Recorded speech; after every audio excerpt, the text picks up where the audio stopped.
The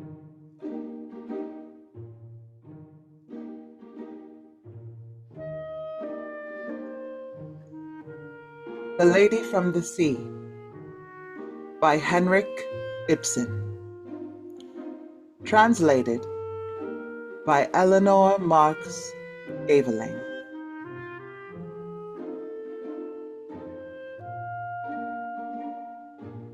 Dr. Wangel's house, with a large veranda garden in front,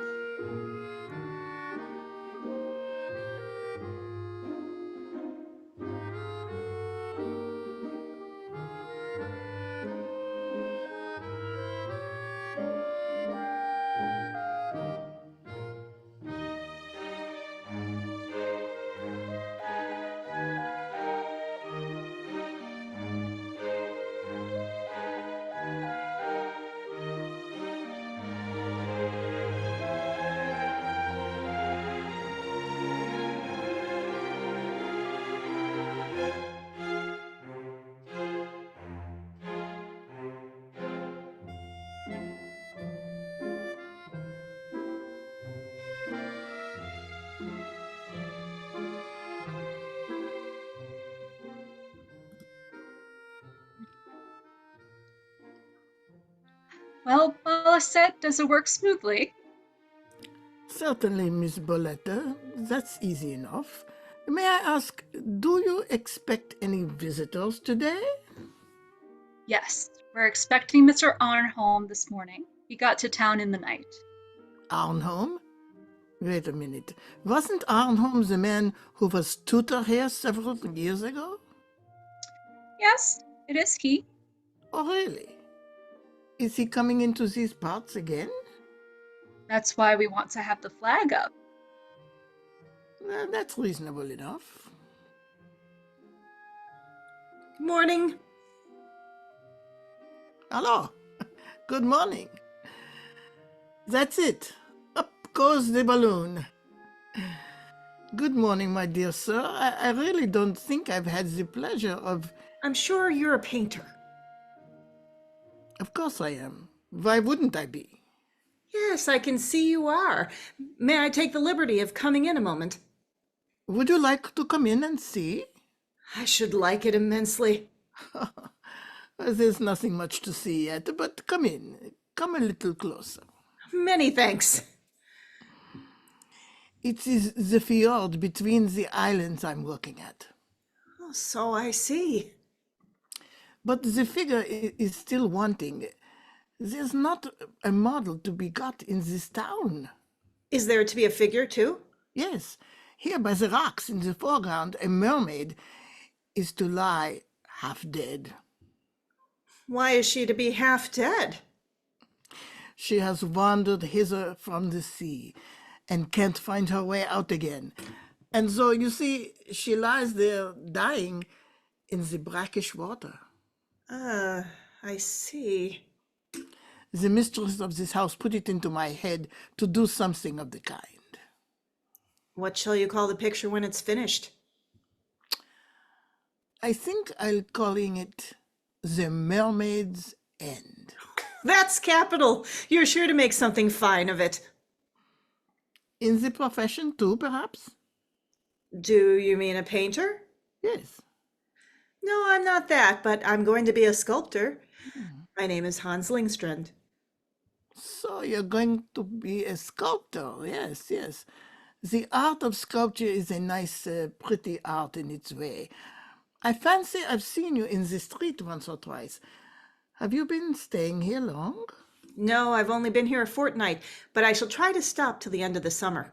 For the bathing? Yes. I wanted to see if I could get a little stronger. Not delicate, surely. Yes, perhaps I am a little delicate, but it's nothing dangerous. Just a little tightness on the chest. Oh, a bagatelle.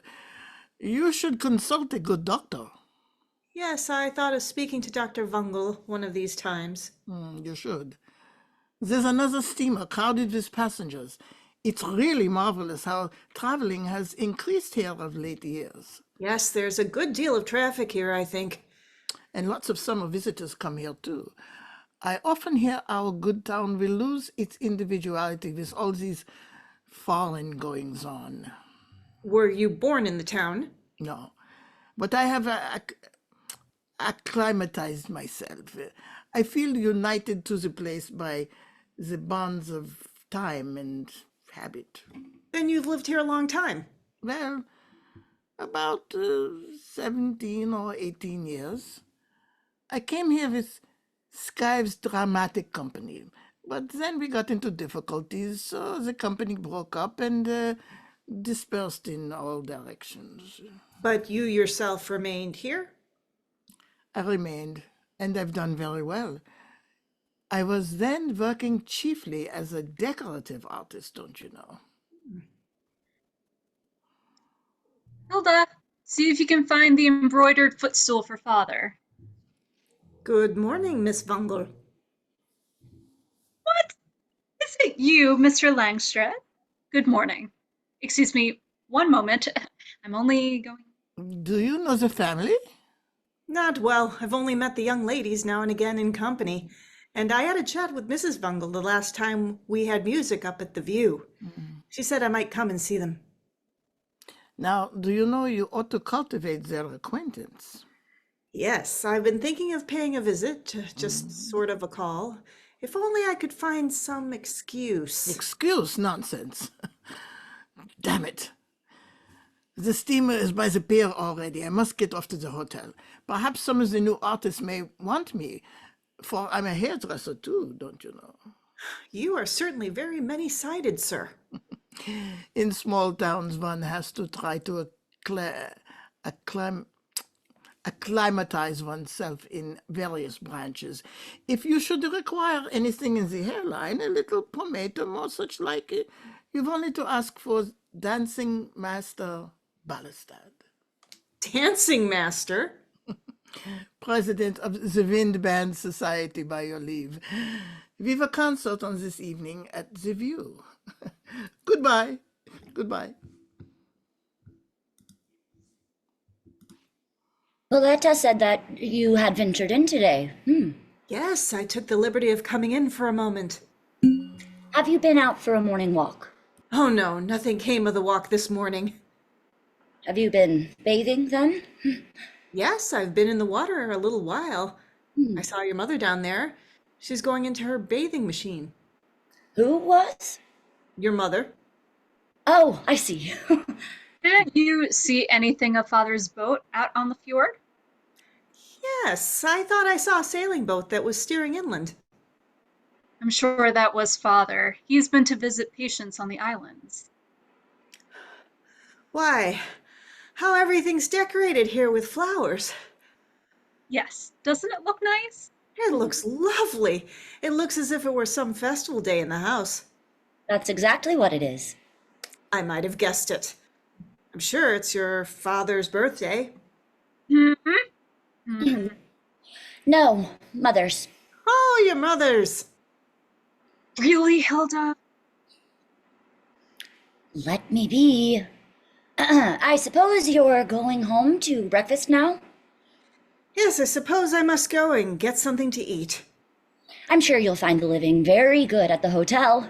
I'm not staying at the hotel now. It was too expensive for me. Where are you staying then? I'm staying up at Mrs. Jensen's. What? Mrs. Jensen's? The Wait, midwife. what? Oh, okay, excuse me, Mr. Lyngstrand, but I really have other matters to attend to. Lyngstrand. Oh, I'm sure I ought not to have said that. Said what? What I said. I don't understand you in the least. No, but I must say goodbye for the present.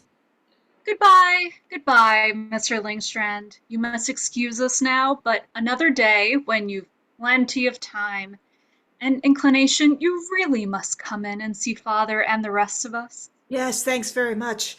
I shall be delighted. Adieu, monsieur. Please remember me to Mother Jensen. Hilda, you naughty child, are you quite crazy? He might have heard you. Pshaw, do you think I care about that? Here's father. See, I'm back again, little girls. Oh, it is delightful that you've come. Now, have you got off for the whole day, Father? Oh, no, I must go down to the office for a little while presently. I say, do you know if Arnholm has come? Yes, he arrived in the night. We sent to the hotel to inquire. Then you've not seen him yet? No, but he's sure to come here this morning. Yes, he's sure to do that. Yes. Father, now you must look around. Oh, yes, I see well enough, child. It's quite festive. Now, don't you think we've arranged it nicely? I must say you have. Are we alone at home now? Yes, she's gone to... Mother has gone to bathe. Look here, little ones. Do you want to keep this up all day, and the flag hoisted too? Surely you understand that, Father? Yes, but you see... Surely you can understand we've been doing all this in honor of Mr. Arnholm, when such a good friend comes to see you for the first time. Think he who used to be Bolette's tutor, Father.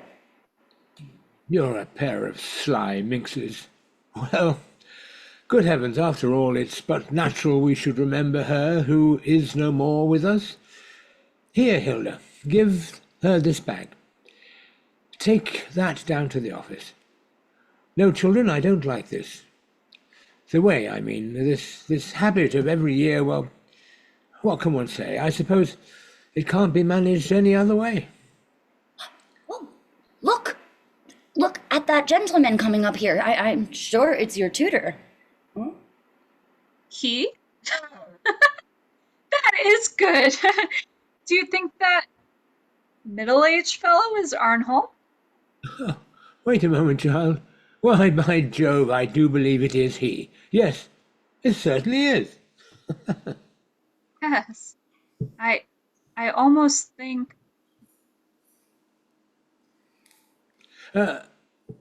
Welcome, dear Arnholm. Heartily welcome back to your old quarters again. Thanks, Dr. Wangel. 1,000 thanks. And there are the children. I should hardly have known these two again. Well, no, I believe you. And yet, perhaps Bolette.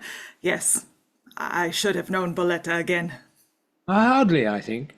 Why, it is 9 years since you saw her.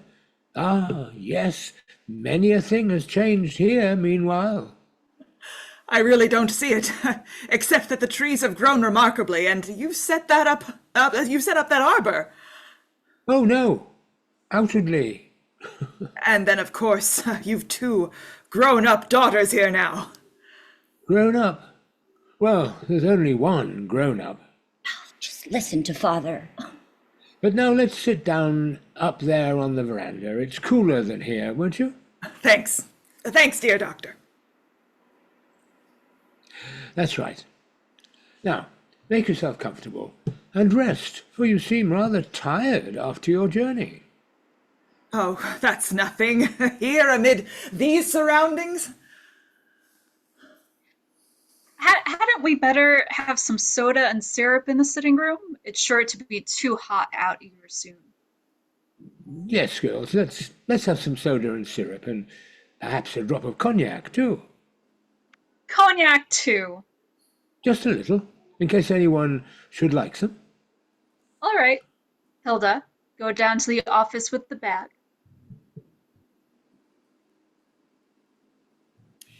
What a splendid... They are both splendid girls who've grown up here for you. Yes, you think so, too? Why, it's simply amazing how Bolette and Hilde, too, but now yourself, dear doctor. Do you think of staying here all your life? Yes, I suppose so. Why, I've been born and bred here, so to say. I lived here so very happily with her who left us so early. She Yes. whom you knew when you were here before, Arnholm.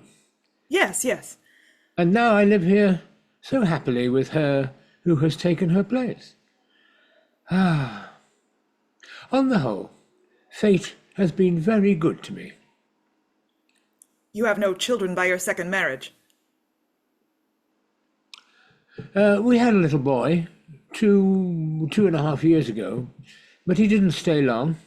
He died when he was 4 or 5 months old. Isn't your wife at home today? Oh yes, she's sure to be here soon. She's down there bathing. She does so every blessed day, no matter what the weather. Is she ill then? Well, not exactly ill, although she has been extremely nervous for the last few years. That is to say, she is now and then. I can't make out what really ails her, but to plunge into the sea is her joy and delight. Yes, I remember that of old. To be sure, you knew Ellida when you were teacher out there at Schwanwegen. Certainly. She used often to visit at the parsonage, but I mostly met her when I went to the lighthouse to see her father. Well, those times out there, you may believe me, have deep-set marks upon her. The people in the town here can't understand her at all. They call her the Lady from the Sea. Do they? Yes. And so, now, you see, speak to her of the old days, dear Arnholm. It will do her good. Have you any reason for thinking so? Assuredly I have.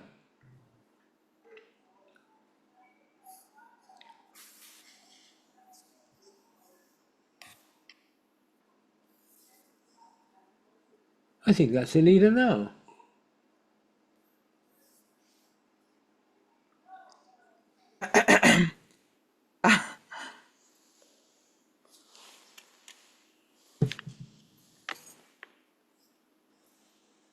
Yes, dear? Oh, are you there, Wangel? Wangel? Yes, dear. Oh!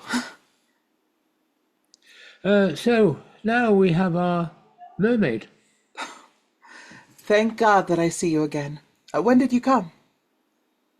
Just now, a little while since. But won't you greet an old acquaintance? So here you are. Welcome. And forgive me for not being at home. I was... Don't mention it! Don't stand on any ceremony. Was the water nice and fresh today? Fresh. Oh, the water here never is fresh. It is so tepid and lifeless. Ugh, the water in the fjord here is sick. Sick? Yes, sick. And I believe it makes one sick too. You're giving our bathing resort a good name. I should rather believe, Mrs. Wangel, that you have a particular relation to the sea and to all that belongs to it. Perhaps. I almost think so myself, but do you see how festively the girls have arranged everything in your honor? Well, I suppose I must be quick and... Is it really for me? Yes! You may be sure we don't decorate like this every day. Ugh. How suffocatingly hot it is under this roof. Come over here. Here at least there is a little air. I think the air quite fresh here. Yes, you who are used to the stifling air of the town. It's terrible there in the summer, I hear. Dear Ellida, you must just entertain our friend alone for a little while. Are you busy? Yes, I must go down to the office, and then I must change, but I won't be long. Now, don't hurry, dear doctor. Your wife and I will manage to kill the time. Oh, yes, I'm sure you will. Well, goodbye for the present.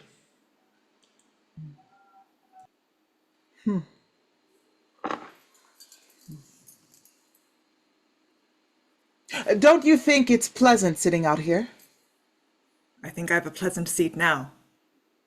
They call this my arbor because I had it fitted up, or rather Wangel did for me. And you usually sit here? Yes, I pass most of the day here. With the girls, I suppose? No, the girls usually sit on the veranda. And Wangel himself? Oh, Wangel goes to and fro, and now he comes to me, and then he goes to his children. And is it you who wish it thus? I think all parties feel most comfortable in this way. You know, we can talk across to one another if we happen to find there is anything to say. When I last crossed your path, out at Skjoldviken, I mean, that is long ago now. It's quite 10 years since you were there with us. Yes, about that. But when I think of you out there in the lighthouse, the heathen, as the old clergyman called you, because your father had named you, as he said, after an old ship, given you a name not fit for a Christian. Well, what then? The last thing I should then have believed was that I should see you again down here as the wife of Wangel. No, at that time, Wangel wasn't... At that time, the girls' first mother was still living. Their real mother, so... Oh, of course, of course. But even if that had not been, even if he had been free, still, I could never have believed this would come about. Nor I. Never on earth. Then... Wangel is such a good fellow, so honorable, Yes. so thoroughly good and kind to all men. Yes, he is indeed. But he must be so absolutely different from you, I fancy. You are right there, so he is. Well, but how did it happen? How did it come about? Oh, dear Arnholm, you mustn't ask me about that. I couldn't explain it to you, and even if I could, you would never be able to understand in the least.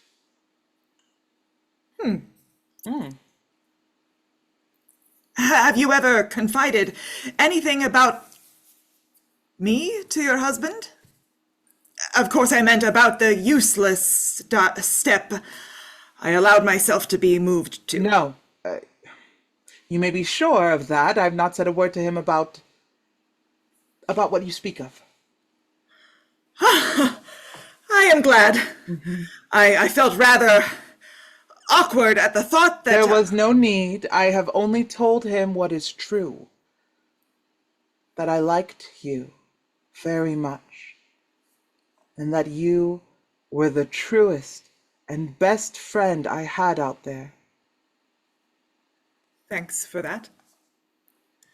But tell me, why did you never write to me after I had gone away? Oh, I thought that perhaps it would pain you to hear from one who could not respond as you desired. It seemed like reopening a painful subject. Yes. Yes. Perhaps you are right. But why didn't you write? I make the first advance. Perhaps expose myself to the suspicion of wanting to begin it all over again after such a repulse as I had had. Oh no, I understand very well. Have you never since thought of forming any other tie? Never. I've been faithful to my first memories. Nonsense! Let the sad old memories alone. You'd better think of becoming a happy husband, I should say. I should have to be quick about it then. Mrs. Wangel. Remember, I'm ashamed to say, I'm past 37. Well, all the more reason for being quick.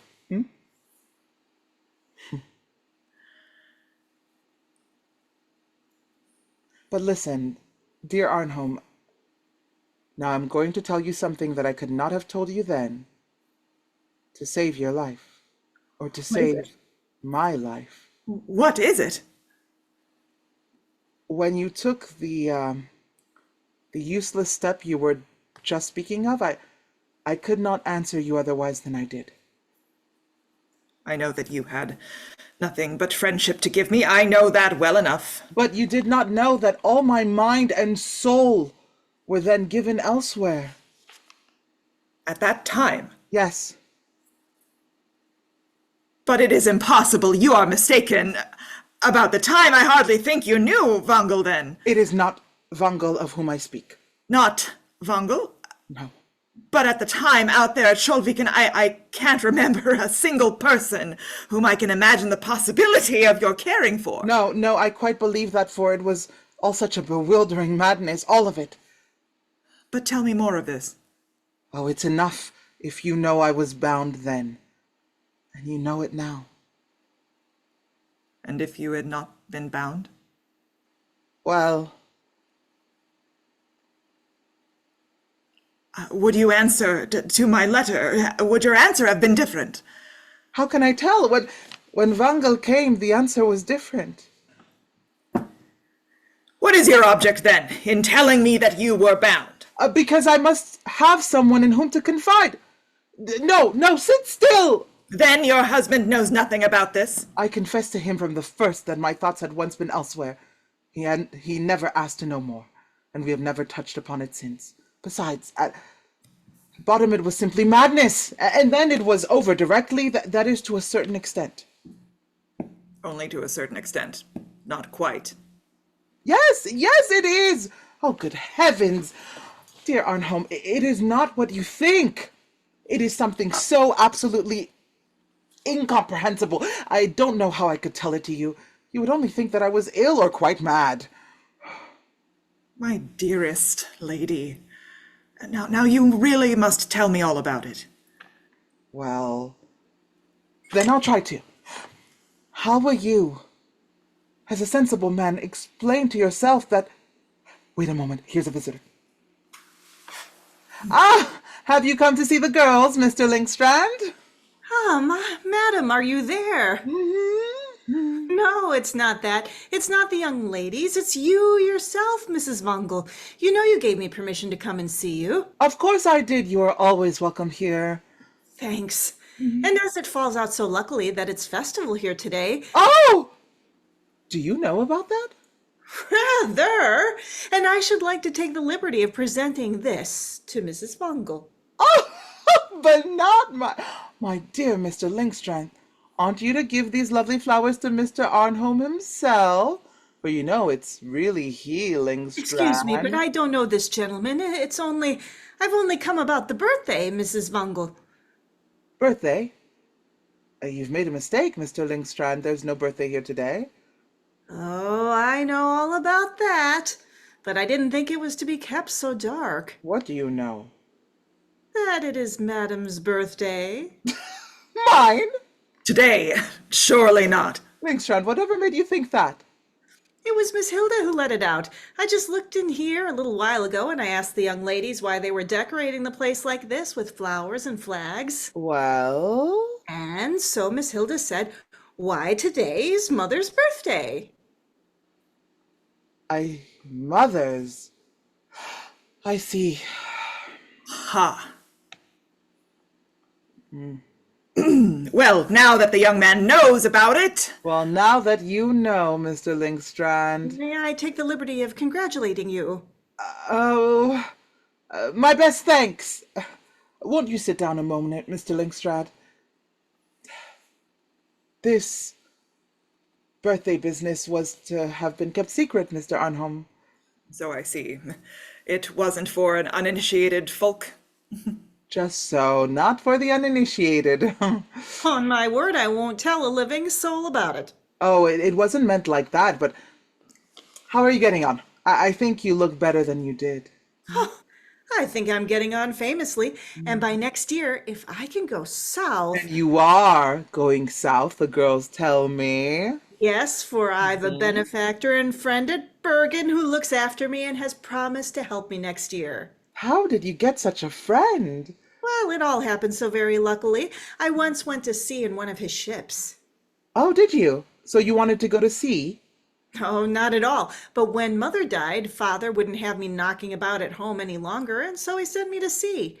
Then we were wrecked in the English Channel on our way home, and that was very fortunate for me. What do you mean? Yes, for it was in the shipwreck that I got this little weakness of my chest. I was so long in the ice-cold water before they picked me up, and so I had to give up the sea. Yes, that was very fortunate. Indeed. Do you think so? Yes. For the weakness isn't dangerous. And now I can be a sculptor, as I so dearly want to be. Just think, to model in that delicious clay that yields so caressingly to your fingers. And what are you going to model? Is it to be mermen and mermaids, or is it to be old Vikings? No, not that. As soon as I can set about it, I'm going to try if I can produce a great work. A group, as they call it. Yes, but what's the group to be? Oh, something I've experienced myself. Yes. Yes, always stick to that. But what's it to be? Well, I thought it should be the young wife of a sailor who lies sleeping in strange unrest, and she is dreaming. I fancy I shall do it so that you will see she is dreaming. Is there anything else? Yes, there's to be another figure, a sort of apparition, as they say. It's her husband, to whom she has been faithless while he was away, and he is drowned at sea. What? Drowned? Yes, he was drowned on a sea voyage, but that's the wonderful part of it. He comes home all the same. It is nighttime, and he is standing by her bed, looking at her. He is to stand there, dripping wet, like one drawn from the sea. What an extraordinary idea. Oh, I can see it so clearly living before me. But how on earth, Mr. I thought you said it was to be something you had experienced. Yes, I did experience that. What? That is to say, to a certain extent. You saw a dead man? Oh, well, I don't mean I've actually seen this, experienced it in the flesh, but still. Tell me all you can about it. I must understand about all of this. Yes, that'll be quite in your line. Something that has to do with sea fancies. What was it, Mr. Lyngstrand? Well, it was like this. At the time when we were to sail home in the brig from a town they called Halifax, we had to leave the boatswain behind in the hospital, so we had to engage an American instead. This new boatsman. The American? Yes, one day he got the captain to lend him a lot of old newspapers, and he was always reading them, for he wanted to teach himself Norwegian, he said. Well, and then? It was one evening in rough weather. All hands were on deck, except the boatswain and myself, for he had sprained his foot and couldn't walk, and I was feeling rather low and was lying in my berth. Well, he was sitting there in the forecastle reading one of those old papers again. Well, well. But just as he was sitting there quietly reading, I heard him utter a sort of yell, and when I looked at him, I saw his face was as white as chalk, and then he began to crush and crumple the paper and tear it into 1,000 shreds. But he did it so quietly. Didn't he say anything? Didn't he speak? Not directly, but a little after, he said to himself, as it were, married to another man while I was away. He said that? Yes, and think, he said it in perfect Norwegian. That man must have learnt foreign languages very easily. And what then? What else happened? Well, now the remarkable part is coming, that I shall never forget as long as I live, for he added, and that quite quietly too, but she is mine, and mine she shall remain, and she shall follow me if I should come home and fetch her as a drowned man from the dark sea. Oh, how close it is here today. And he said that with such a strength of will that I thought he must be the man to do it. Don't you know anything about, what became of the man? Madam, he's certainly not living now. Why do you think that? Why? Because we were shipwrecked afterwards in the channel. I had got into the longboat with the captain and 5 others.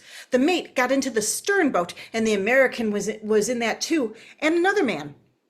And nothing has been heard of them since? Not a word.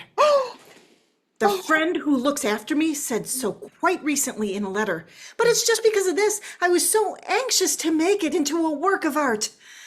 I see the faithless sailor wife so lifelike before me, and the avenger who is drowned and who nevertheless comes home from the sea. I can see them both so distinctly. Oh, I too.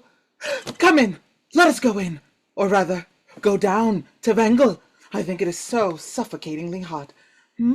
I, for my part, must ask you to excuse me. Oh. This was only to be a short visit because of the birthday. As you wish. Goodbye, and thank you for the flowers. I see. I see well enough that this has gone to your heart, Mrs. Wangel. Oh, yes, you may well say so. Although... But still, after all, it's no more than you were bound to expect. Expect. Well, so it seems to me. Expect that anyone should come back again, come to life again like that. But what on earth is that mad sculptor sea story, then? Oh, dear Arnholm. Perhaps it isn't so mad after all? Is it that nonsense about the dead man that has moved you so? And I, who thought that... What did you think? I naturally thought that was only a make-believe of yours. And that you were sitting here grieving because you had found out a family feast was being kept secret because your husband and his children live a life of remembrances in which you have no part. Oh, no, that may be as it may, but I have no right to claim my husband wholly and solely for myself. I should say you had. Yes, yet all the same, I have not. That is it. Why, I too live in something from which they are shut out. You?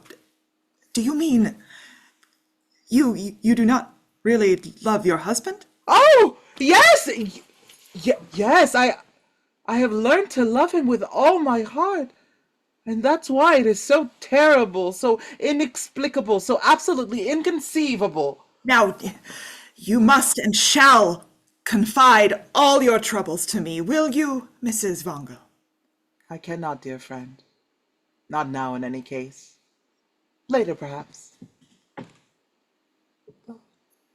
Father's coming up from the office. Hadn't we better all go into the sitting room? Yes, let us. Now then, here I am at your service. And now we shall enjoy a good glass of something cool. Wait a moment. Ta-da! Hilda, what do you think of these flowers? Hilda?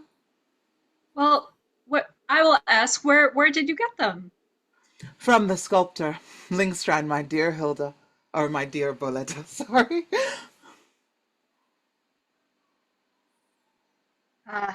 Has Lyngstrand been here again? Oh, yes. He came here with these flowers because of the birthday. You understand? Oh,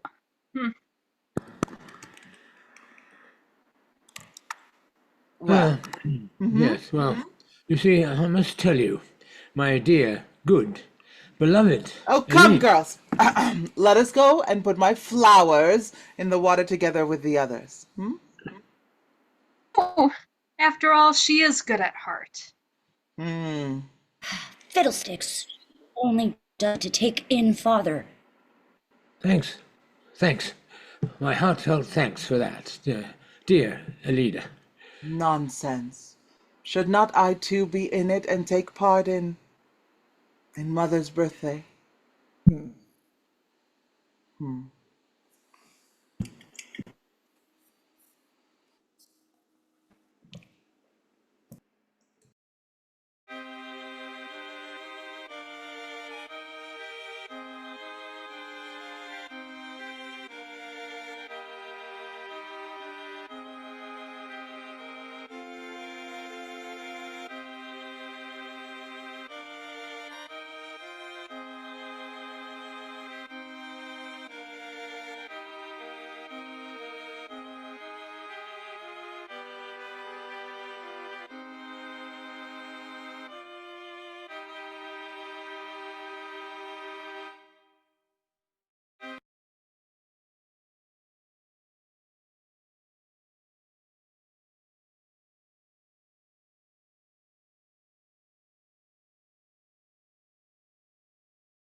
Sehen Sie meine Heerstaffen?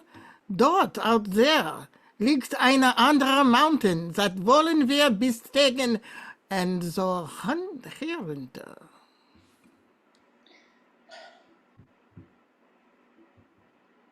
But, dear, why should we run away from Lyngstrand?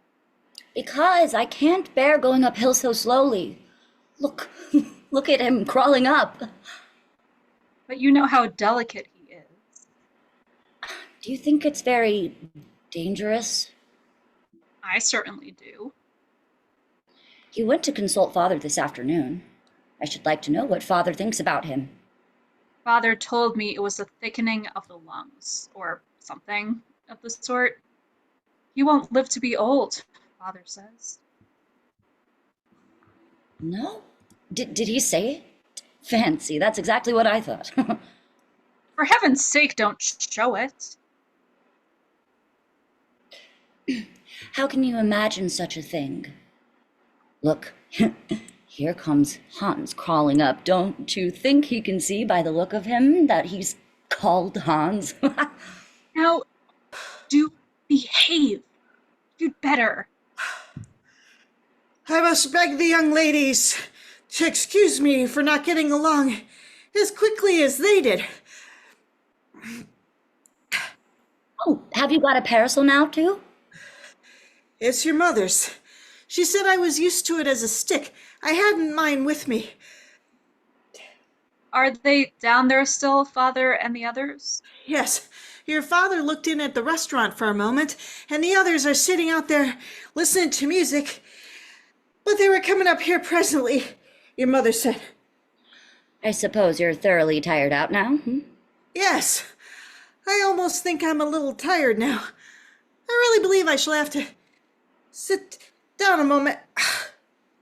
Do you know that there's to be dancing down there on the parade? Yes, I heard there was some talk about it. Oh, I suppose you think dancing is great fun, Oh, Hilda, now do let Mr. Lyngstrand get his breath. Yes, Miss Hilde. I should very much like to dance. If only I could. Oh, I see. Haven't you ever learned? No, I've not, but it wasn't that I meant. I meant I couldn't because of my chest. Because of that weakness you said you suffered from? Yes, because of that. Oh, aren't you very sorry that you've had that, weakness? Oh, no, I can't say I am. For I think it's because that everyone is so good and friendly and kind to me because of it. Yes, and then, besides, it's not dangerous. No, it's not at all dangerous. So, I gathered from what your father said to me. And then it will pass away as soon as ever you begin traveling. Of course it will pass away. Look here, Mr. Lyngstrand, you are to put this in your buttonhole. Ho, ho, ho. 1,000 thanks, Miss Wangel. It's really too good of you. There they are, coming along the road. If only they know where to turn off.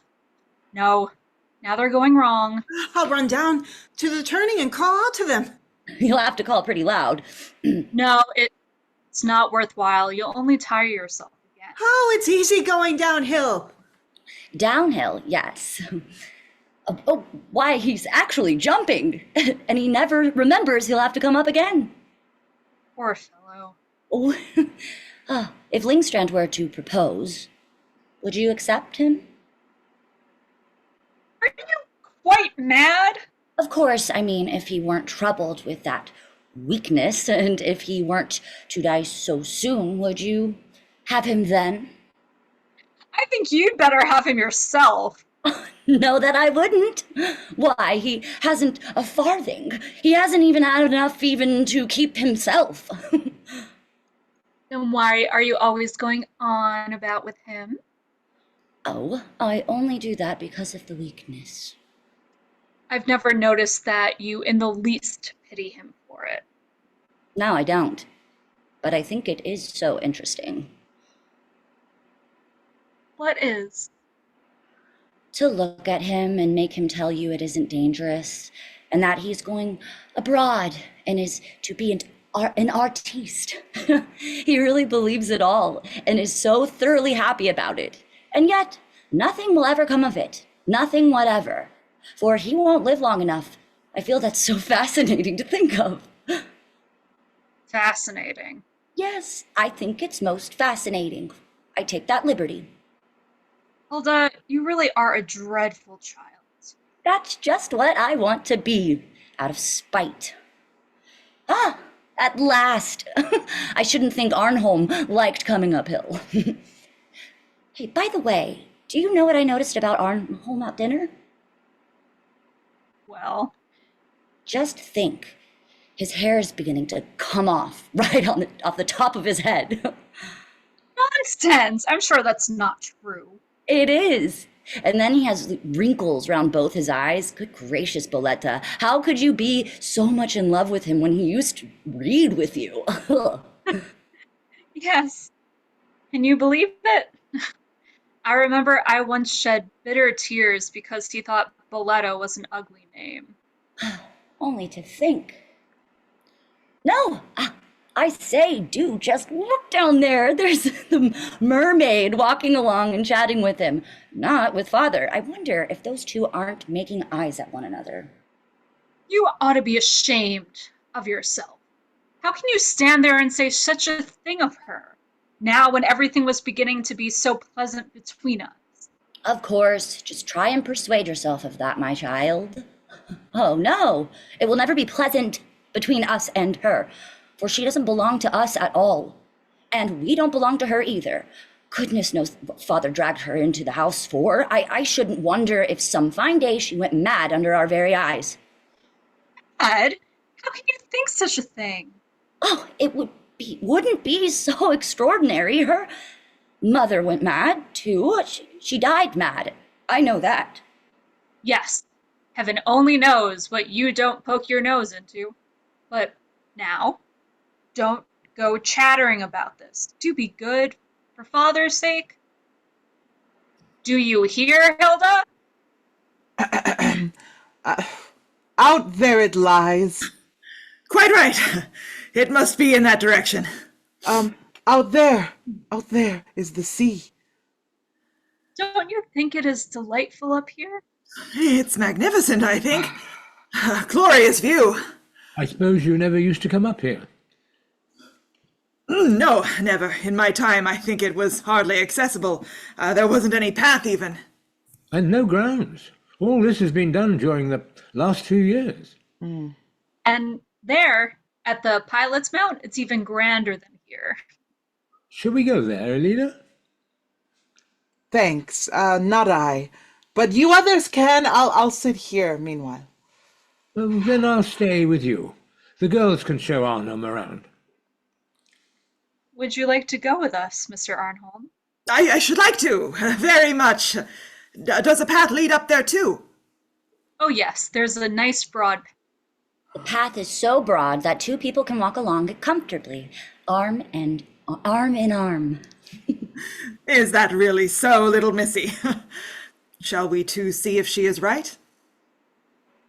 Very well, let's go. Shall we go too? Arm in arm. Oh, why not, for aught I care. This is a jolly lark. A lark? Yes, because it looks exactly as if we were engaged. Oh, I'm sure you've never walked out arm in arm with a lady before, Mr. Lyngstrand. Here, Ellida. Now we have a moment to ourselves. Yes. Come and sit down here. By me. It is so free and quiet. Now we can have a little talk together. About what? About yourself and then about us both, Ellida. I see. Well, Yes? you were going to say? Oh, I see very well that it can't go on like this. What do you propose instead? Perfect confidence, dear, a true life together as before. Oh, if that could be. But it is so absolutely impossible. I think I understand you, from certain things that you have let fall now and again. No, you do not. Don't say you understand. Yes, yours is an honest nature, Ellida. Yours is a faithful mind. It is. Any position in which you could feel safe and happy must be completely true and real one. Well, and then? You are not suited to be a man's second wife. What makes you think that? It has often flashed across me like a foreboding. Today it was clear to me. The children's memorial feast, you saw me in a kind of accomplice. Well, yes, a man's memories, after all, cannot be wiped out. Not so mine, anyhow. It isn't in me. I know that.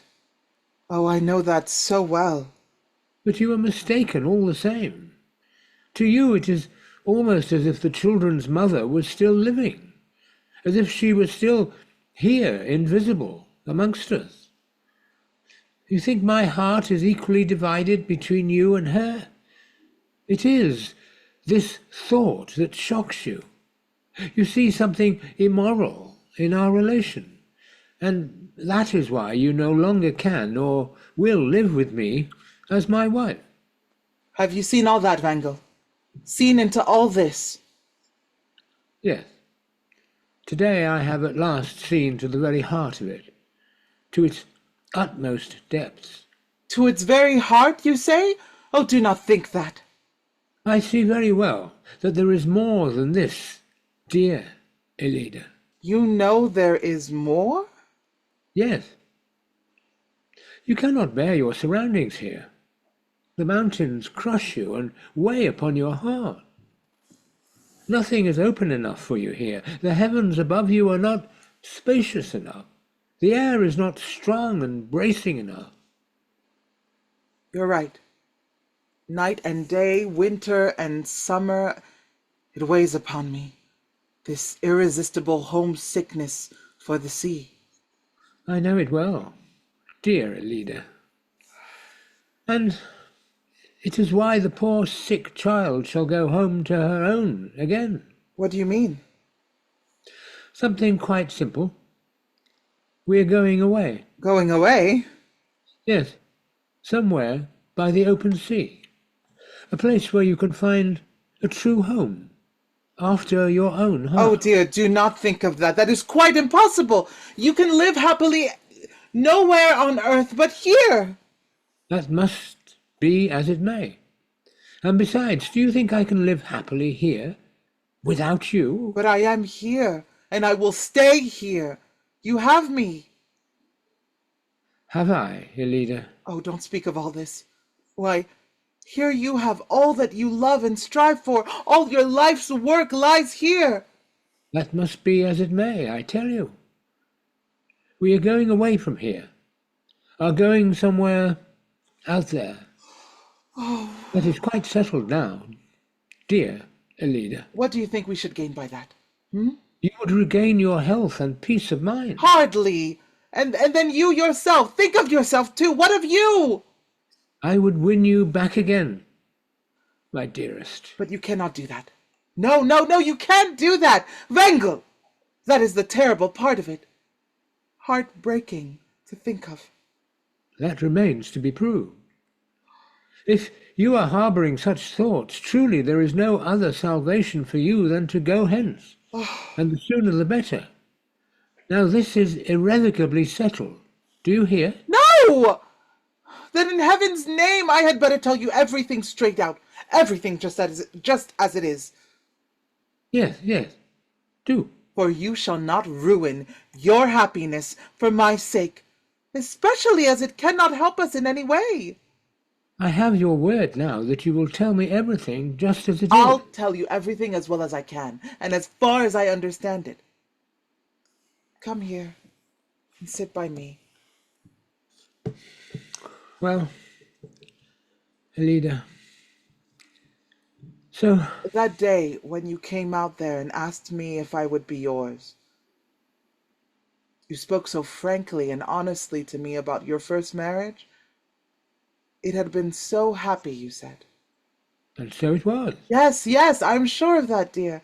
It is not for that I'm referring to it now. I only want you to remind you that I, on my side, was frank with you. I told you quite openly that once in my life I had cared for another. That there had been a kind of engagement between us. A kind of? Yes, something of the sort. Well, it only lasted such a very short time. He went away, and after that I put an end to it. I told you all that.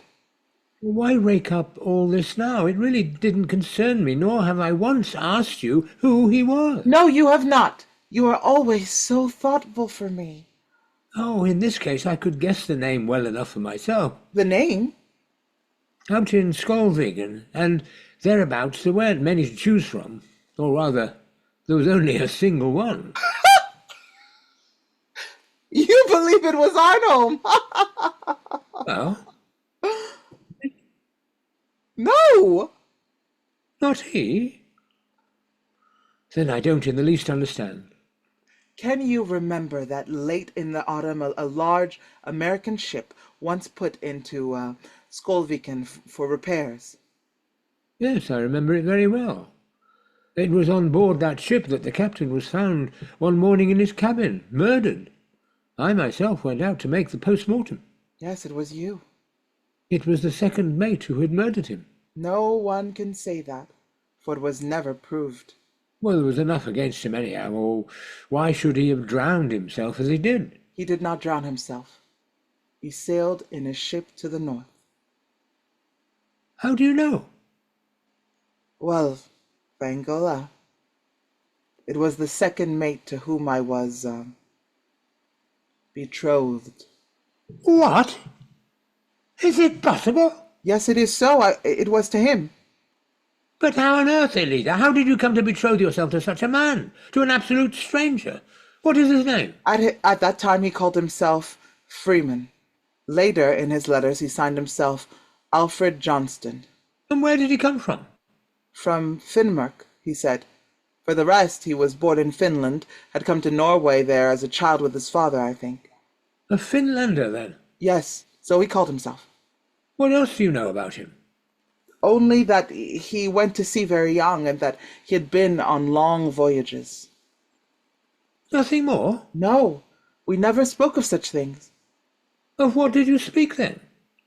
We spoke mostly about the sea. Ah, about the sea.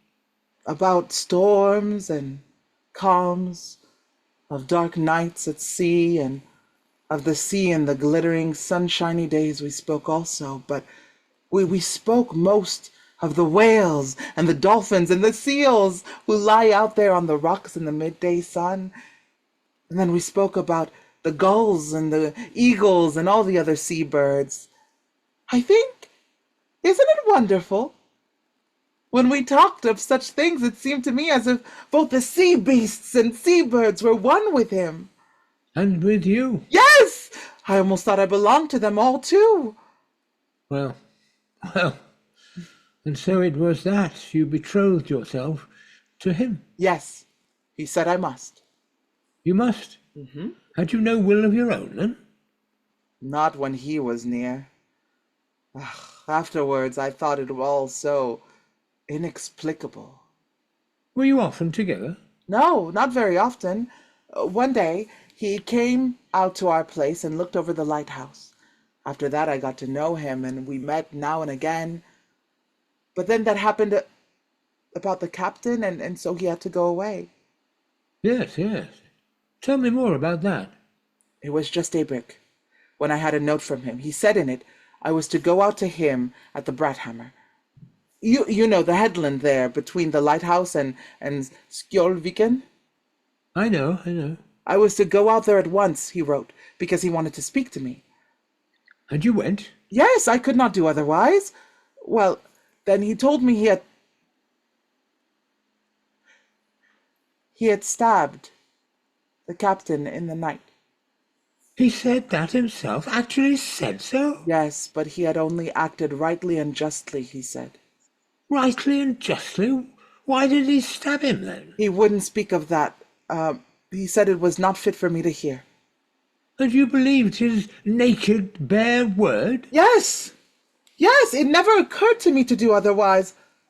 Well, anyhow, he had to go away, but now when he was to bid me farewell, no. You never could imagine what he thought of. Well, tell me. He took from his pocket a key ring and drew a ring that he always wore from his finger, and he took a small ring I had. These two he put on the key ring, and then he said, "We should wed ourselves to the sea." Wed? Yes, so he said. And with that, he threw the key ring in our rings with all his might, as far as he could into the deep. And you, Ellida, you did all this? Yes, only think. It then seemed to me as if it must be so, but thank God he went away. And when he was gone? Oh, you can surely understand that I soon came to my senses again, that I saw how absolutely mad and meaningless it had all been. But you spoke just now of letters. So you have heard from him since? Yes, I have heard from him. First, I had a few short lines from Archangel. He only wrote he was going to America, and then he told me where to send an answer. And did you? At once. I wrote him, of course, that all must be at an end between us, and that he must no longer think of me, just as I should no longer think of him. But did he write again? Yes, he wrote again. And what was his answer to your communication? He took no notice of it. It was exactly as if I had never broken with him. He wrote quite composedly and calmly that I must wait for him. When he could have me, he would let me know, and then I was to go to him at once. Well, he would not release you. No. Then I wrote again, almost word for word as I had before, or perhaps more firmly. And he gave in? Oh, no. Don't think that. He wrote, quietly as before, not a word of my having broken with him. Then I knew it was useless, and so I never wrote to him again. And you never heard from him? Oh, yes. I've had 3 letters since then. Once he wrote to me from California, and a second time from China. The last letter I had from him was from Australia. He wrote he was going to the gold mines, but since then he has made no sign. This man has had a strange power over you, Ellida. Yes, yes, the terrible man! But you mustn't think of that any more. Never again, never. Promise me that, my dear, beloved Ellida. Now we must try another treatment for you, fresher air than here within the fjords, the salt fresh air of the sea. Dear, what say you to that? Oh, don't speak of it. Don't think of it. There is no help in this for me. I feel that so well. I can't shake it off, not even there. What, dear? What do you really mean? I mean the horror of it. This incomprehensible power over the mind. But you have shaken it off, long since, when you broke with him. Why, all this is long past now. No, it is not. It is not. Not past? No, Wangel, it is not the past, and I fear it never will be. Never in all our life. Do you mean to say that in your innermost heart you have never been able to forget this strange man? I had forgotten him, but then it was as if he had suddenly come back again. How long ago is that? It's about 3 years ago now, or a little longer. It was just when I expected the child. Ah, at that time. Yes, Ellida. Now I begin to understand many things. You are mistaken, dear. What has come to me? Oh, I believe nothing on earth will ever make it clear. Only to think that all these 3 years you have cared for another man? Cared for another? Not for me, but for another. Oh, you are so utterly mistaken. I care for no one but you. Why, then, in all this time, have you not lived with me as my wife? Because of the horror that comes from the strange man. The horror? Yes, the horror. A horror so terrible, such as only the sea could hold. For now you shall hear, Wangel. Oh, are you still walking about up here? Yes, yes, it is so cool and pleasant up here in the heights. We, for our part, are going down for a dance. Ooh. All right, we'll soon come down. We also. Oh, yes, goodbye for the present, Hilde. Bye for the present. Yes, and Mr. Lyngstrand, will you wait one moment? Are you going to dance too? No, Mrs. Wangel, I don't think I dare. No, you should be careful, you know. Your chest, you're not quite well yet, you see. Not quite. How long may it be now since you went on that voyage? That time when I contracted this weakness. Yes, that voyage you told me about this morning. Oh, it's about... Oh, wait a moment. Yes, it's a good 3 years now. 3 years then. Perhaps a little more. We left America in February and we were wrecked in March. It was the equinoctial gales we came in for. So it was at that time But, that... dear Ellida, Well, don't let me detain you, Mr. Lyngstrand. Now go down, but don't dance. No, I'll only look on. Well, Johnston was on board too. I'm quite certain of it. what makes you think so?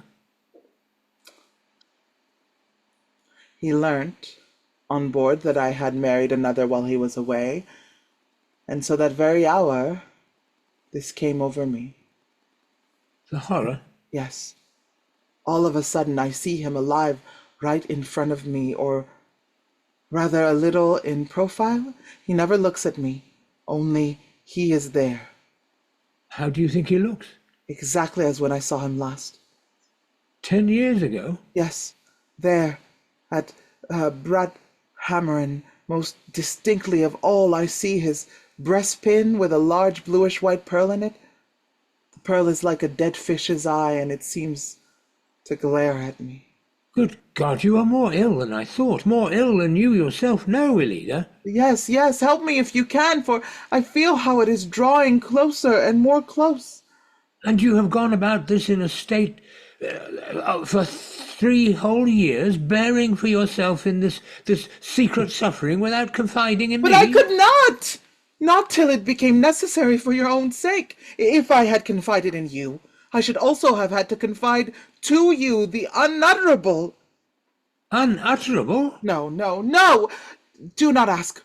Only one thing, nothing more. Wangel, when shall we understand that mystery of the boy's eyes? My dear love, Ellida, I assure you it was only your own fancy. The child had exactly the same eyes as other normal children have. No, he didn't. He had not, and you could not see it. The child's eyes changed color with the sea. When the fjord lay bathed in sunshine, so were his eyes, and so in storm. Oh, I saw it if you did not. Maybe, but even if it were true, what then? I have seen such eyes before. Well, where? Out at Bradhammeren 10 years ago. What does it mean? The child had the strange man's eyes. Ellida! Now you understand why I would not, why I dared not live with you as your wife.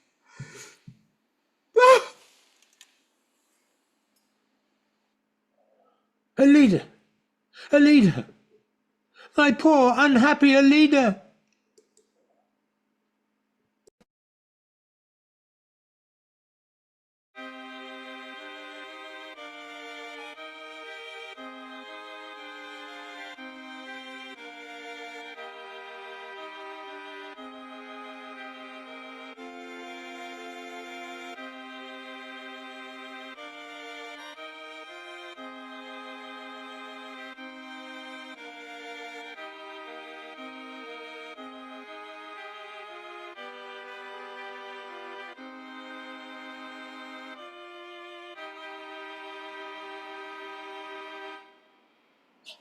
I can see a larger one.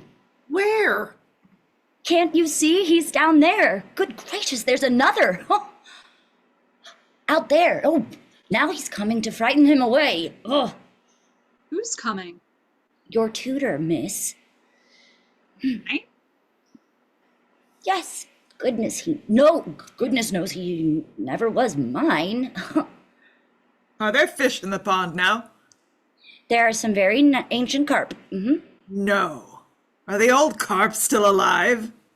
Yes, they're pretty tough, but now we're going to try and get rid of some of them. You'd better try out there at the fjord. No, the pond is, well, so to say, more mysterious. Yes, it's fascinating here. Have you been in the sea? Yes, I've come straight from the baths. I suppose you kept the enclosure. Yes, I'm not much of a swimmer. Can you swim on your back? No. I can. Let's try out there on the other side. Are you sitting all alone here, Bolette? Yes, I generally do. Isn't your mother down here in the garden? No, she is sure to be out with father. How is she this afternoon? I don't quite know. I forgot to ask. What books have you there? Well, this one's about something about botany, and the other is a geography. Do you care about such things? Yes, if only I had time for it. But first of all, I have to look after the housekeeping. Doesn't your mother help you? Your stepmother. Doesn't she help you with that? No, that's my business. Why, I saw to that during the 2 years father was alone, and so it has been since. But you're fond as ever of reading. Yes, I read all of the useful books I can get hold of. One wants to know something about the world, for here we live so completely outside of all that's going on, or almost. Oh, don't say that, dear Bolette. Yes, I think we live very much as the carp down there in the pond. They have the fjord so near them, where the shoals of wild fishes pass in and out, but the poor, tame house fishes know nothing, and they can take no part in that. I don't think it would fare very well with them if they could get out there. Oh, it would be much the same, I expect. Moreover, you can't say that one is so completely out of the world here. Not in the summer, anyhow, when nowadays this is quite a rendezvous for the busy world, almost a terminus for the time being. Yes, you who yourself are only here for the time being, it is easy for you to make fun of us. I make fun. How can you think that? Well, all that about this being a rendezvous and a terminus for the busy world, that's something you've heard the town folk here saying. Yes, they're in the habit of saying that sort of thing. Well, frankly, I've noticed that too. But really, there's not an atom of truth in it. Not for us who always live here. What good is it to us that the great strange world comes hither for a time on its way north to see the midnight sun? We ourselves have no part in that. We see nothing of the midnight sun. Nope, we've got to be good and live our lives here in our carp pond. Now, tell me, dear Bolette? Isn't there something or other, something definite you are longing for? Perhaps. What is it really? What is it you are longing for? Chiefly, to get away. That above all, then. Yes. And then to learn more, to really know something about everything. When I used to teach, your father often said he would let you go to college. Yes. Poor father, he says so many things. But when it comes to the point, there's no real stamina, father. No, unfortunately, you're right there. He has not exactly stamina. But have you ever spoken to him about it? Spoken really earnestly and seriously? No, I've not quite done that. But really, you ought to, but before it is too late. Bolette, why don't you? Oh, I suppose it's because there's no real stamina in me either. I certainly take after father in that. Don't you think you're unjust to yourself there? No, unfortunately. Besides, father has so little time for thinking of me and my future, and not much desire to either. He prefers to put such things away from him whenever he can. He is so completely taken up with Ellida. With whom? What? I mean that he and my father and mother, suffice one another, as you see. Well, so much the better if you were to get away from here. Yes, but I don't think I have a right to, not to forsake father. But, dear Bolette, you'll have to do that sometime. Anyhow, so it seems to me the sooner the better. I suppose there is nothing else for it. After all, I must think of myself too. I must try and get occupation of some sort. When one's father's gone, I have no one to hold to, but poor father. I dread leaving. Dread? Yes, for father's sake. Good heavens, your stepmother, she is left to him. That's true, but she is not in the least fit to do all that mother did so well. There is so much she doesn't see, or that she won't see, or that she doesn't care about. I don't know which it is. I think I understand what you mean. Poor father. He is weak in some things. Perhaps you've noticed that yourself? He hasn't enough occupation either to fill up his time. And then she is so thoroughly incapable of helping him. However, that is to some extent his own fault. In what way? Oh, father always likes to see happy faces about him. There must be sunshine and joy in the house, he says. And so I'm afraid he often gives her medicine which will do her little good in the world. Do you really think that? Yes. I can't get rid of the thought. She's so odd at times. But isn't it unjust that I should have to stay at home here? Really, it's not any of my earthly use of father. Besides, I have a duty towards myself too, I think. Do you know what, Bolette? We, too, must talk these matters over more carefully. Oh, that won't be much use. I suppose I was created to stay here in the carp pond. Not a bit of it. It depends entirely upon yourself. Do you think so? Yes, believe me, it lies wholly and solely in your own hands. If only that were true. Will you perhaps put in a good word for me with father? Certainly. But first of all, I must speak frankly and freely with you yourself, my dear. Shh. Don't let them notice anything. We'll speak of this later. Oh, oh, how pleasant it is here. Oh, oh, how delightful it is here. Have you been for a walk? Yes, a long, long, lovely walk up there with Wangel. And now we're going for a sail. Oh, you sit down. No thanks. I won't sit down. There's a pleasant seat. No, no, no, no, no. I'll not sit down. Not sit down. I'm sure your walk has done you good. You look quite refreshed. Oh, I feel so thoroughly well. I feel so unspeakably happy, so safe, so safe.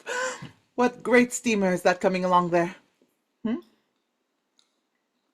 It must be the large English ship. Oh, it's passing. It's passing the buoy. Does it usually stop here? Only for half an hour. It goes farther up the fjord. And then sails away again tomorrow. Away over the great open sea. Right over the sea. Only think to be with them if one could. If only one could. Have you never been on any long sea voyage, Mrs. Wangel? Never. Only those little ships and trips in the fjord here. Nope. I suppose we must put up with the dry land. Well, after all, that really is our home. No, I don't think it is. Not the land? No, I don't believe so. I think that if only men had from the beginning accustomed themselves to live on the sea, or in the sea perhaps, we should be more perfect than we are, both better and happier. You really think that? Yes, I should like to know if we should not. I've often spoken to Wangel about it. Well, and he... He thinks it might be so. Well, perhaps, but it can't be helped. We've once for all entered upon the wrong path and have become land beasts instead of sea beasts. Anyhow, I suppose it's too late to make good the mistake now. Yes, you've spoken a sad truth. And I think men instinctively feel something of this themselves, and they hear it about with them as a secret regret and sorrow. Believe me, herein lies the deepest cause for the sadness of men. Yes, believe me in this. But, my dearest Mrs. Wangel, I have not observed that men are so extremely sad. It seems to me, on the contrary, that most of them take life easily and pleasantly, and with a great, quiet, unconscious joy. Oh no, it is not so. The joy is, I suppose, something like our joy at the long, pleasant summer days. It has the pressentiment of the dark days coming. And it is this pressentiment, this presentiment, that casts its shadow over the joy of men, just as the driving clouds cast their shadow over the fjords.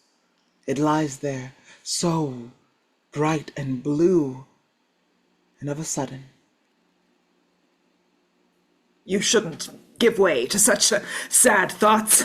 Just now you were so glad and so bright. Yes, so I was. Oh, this is so stupid of me. If only Wangel would come. He promised me so faithfully he would, and yet he does not come. Dear Mr. Arnholm, won't you try and find him for me? Gladly. Tell him he must come here directly now, for now I cannot see him. Not see him? Oh, you don't understand. When he is not by me, I often can't remember how he looks. And then it is as if I had quite lost him. That is so terribly painful. But do go, please. I will go with you. You don't know the way. Nonsense. I shall be all right. No. I am anxious. I'm afraid he is on board the steamer, Arnholm. Afraid? Yes. He usually goes to see if there are any acquaintances of his. And there's a restaurant on board. Ah, come then.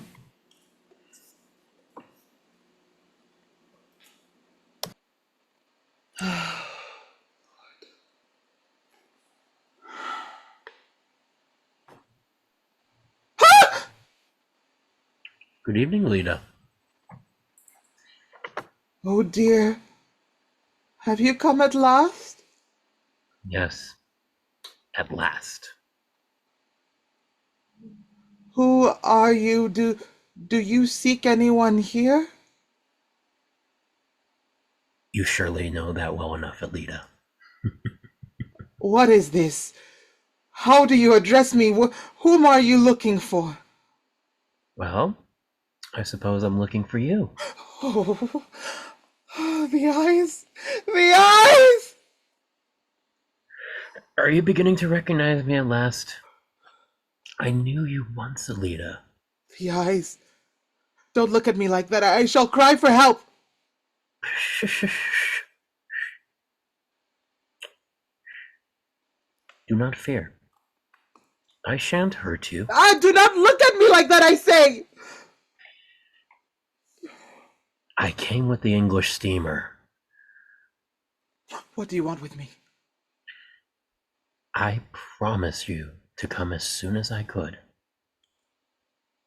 Oh, go away. Go away. Never, never come here again. I wrote to you that everything must be over between us. Everything. Oh, you know that. I would gladly have come to you sooner, but I could not. Now, at last I am able to. I am here, Ellida. What do you want from me? What do you mean? Why have you come here? Surely you know. I've come to fetch you. To fetch me? Is that what you mean? Of course. But surely you know that I am married? Yes, I know. And yet you have come to fetch me? Certainly I have.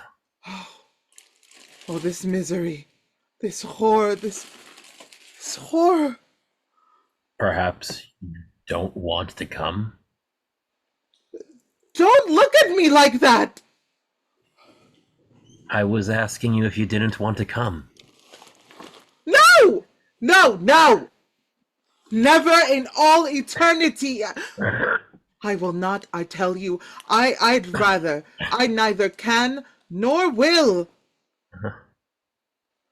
I dare not. Well, Ellida, let me tell you one thing before I go.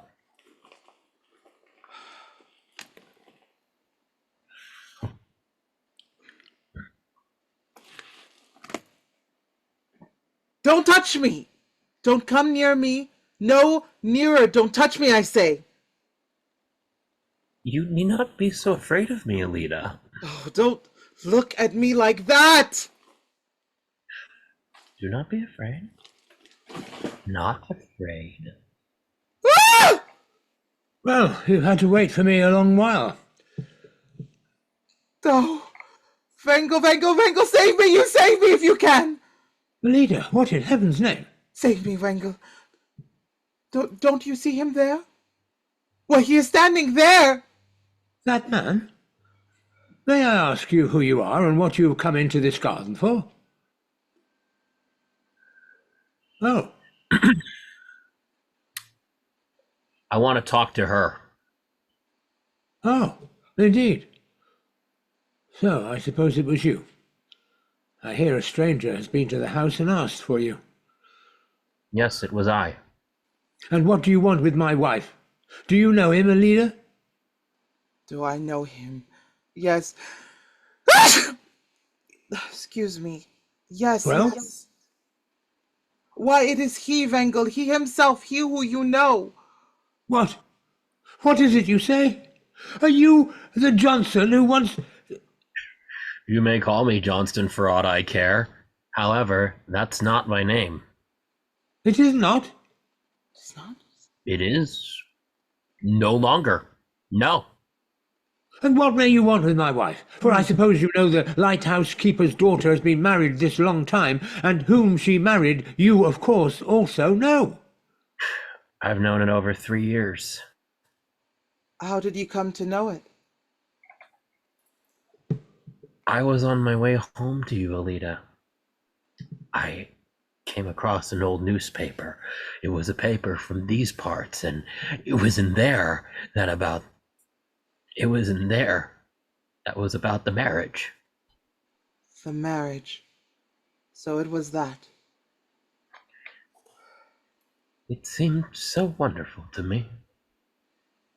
For the rings, why, that too was a marriage, Ellida. Oh, Wangel, how dare you! Have you forgotten that? Don't stand there and look at me like that. You must deal with me, and not with her. In short, now that you know the circumstances, what is it you really want here? Why do you seek my wife? I promised Ellida to come to her as soon as I could. Ellida, again. And Ellida promised faithfully she would wait for me until I came. I notice you call my wife by her first name. This kind of familiarity is not customary with us here. Oh, I know that perfectly. But as she first, and above all, belongs to me. To you? Still? Oh, he will never release me, never release me. To you? You say she belongs to you? Has she told you anything about the two rings? My ring and Ellida's? Certainly. And what then? She put an end to that long ago. You've had her letters, so you know of this yourself. Both Ellida and I agreed that what we did should have all the strength and authority of a real and full marriage. Oh, but you hear? I will not! Never on earth do I wish to know anything more of you. Do not look at me like that! I will not, I tell you! You must be mad to think you can come here and base any claim upon such childish nonsense. That's true. A claim, in your sense, I certainly have not. What do you mean to do, then? You surely do not imagine that you can take her from me by force, against her own will? No. What would be the good of that? If Ellida wishes to be with me, she must come freely. Freely. You actually believe that? Freely! You must have taken leave of your senses. Go your ways. We have nothing more to do with you. It is almost time for me to go on board again.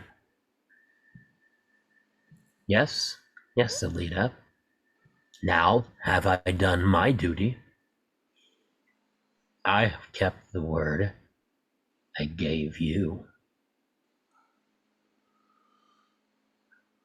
Oh, don't touch me! Oh. And so now, you must think it over till tomorrow night. There is nothing to think over here. See that you get away. Now I'm going with the steamer up the fjord. Tomorrow night, I will come again. Now I shall look for you here. You must wait for me here in the garden, for I prefer settling the matter with you alone. You understand? Do you hear that, Wangel? Only keep calm. We shall know how to prevent this visit. Goodbye for the present, Ellida. So tomorrow night... No. Do not come tomorrow night. Never come here again. And should you then have a mind to follow me over the seas... Oh, don't you look at me like that. I only mean that you must then be ready to set out. Go up to the house, Ellida. I cannot. Oh, help me. Save me, Wangel. For you must remember that if you do not go with me tomorrow, all is at an end. Then all is at an end? Forever? Nothing can change it then, Ellida. I shall never again come to this land. You will never see me again, nor hear from me either. Then I shall be as one dead and gone from you forever. Oh. So think carefully what you do. Goodbye.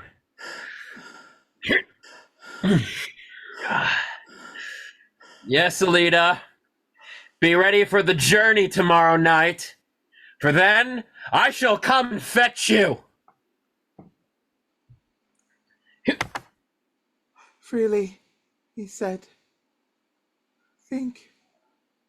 He said that I must go with him freely. Only keep calm. Why, he's gone now, and you'll never see him again. Oh, how can you say that? He's coming again tomorrow night. Let him come. He shall not meet you again in any case. Wangel, do not believe you can prevent him. I can, dearest. Only trust me. Now, when he's been here tomorrow night, and then when he has gone overseas in the steamer, Yes? What then? I should like to know if he will never come back again. No, dear Ellida, you may be quite sure of that. What should he do here after this, now that he has learnt from your own lips that you will have nothing more to do with him? With that, the whole thing is over. Tomorrow, then or never. And should it ever occur to him to come here again, Well? why, then it is in our power to make him harmless. Oh, do not think that. Why, it is in our power, I tell you. If you can get rid of him in no other way, he must expiate the murder of the captain. No, never that. We know nothing about the murder of the captain, nothing whatever. No, nothing? Why, he himself confessed it to you. No, nothing of that. If you say anything of it, I shall deny it. He shall not be imprisoned. He belongs out there to the open sea. He belongs out there. Ellida. Oh. Ellida. Oh, dear faithful one, save me from this man. Come with me. Now, Mrs. Wangel, you must hear something wonderful. What is it? Fancy, we've seen the American. The American? Yes, I saw him too. He was going round the back of the garden and thence on board the great English steamer. How do you know the man? Why, I went to sea with him once. I felt so certain he'd been drowned, and now he's very much alive. Do you know anything more about him? No, but I'm sure he's come to revenge himself upon his faithless sailor wife. What do you mean? Lyngstrand's going to use him for a work of art. I don't understand one word. You shall hear afterwards. Do come and see the great English steamer just coming up the fjord. Oh. Tonight he's sure to come to her. To the faithless sailor wife, yes. Oh, fancy, at midnight. That must be so fascinating. Tomorrow, then. And then never again. Oh, Wangel, save me from myself. Ellida, I feel there is something behind this. There is. The temptation. Temptation? Yes. The man is like the sea.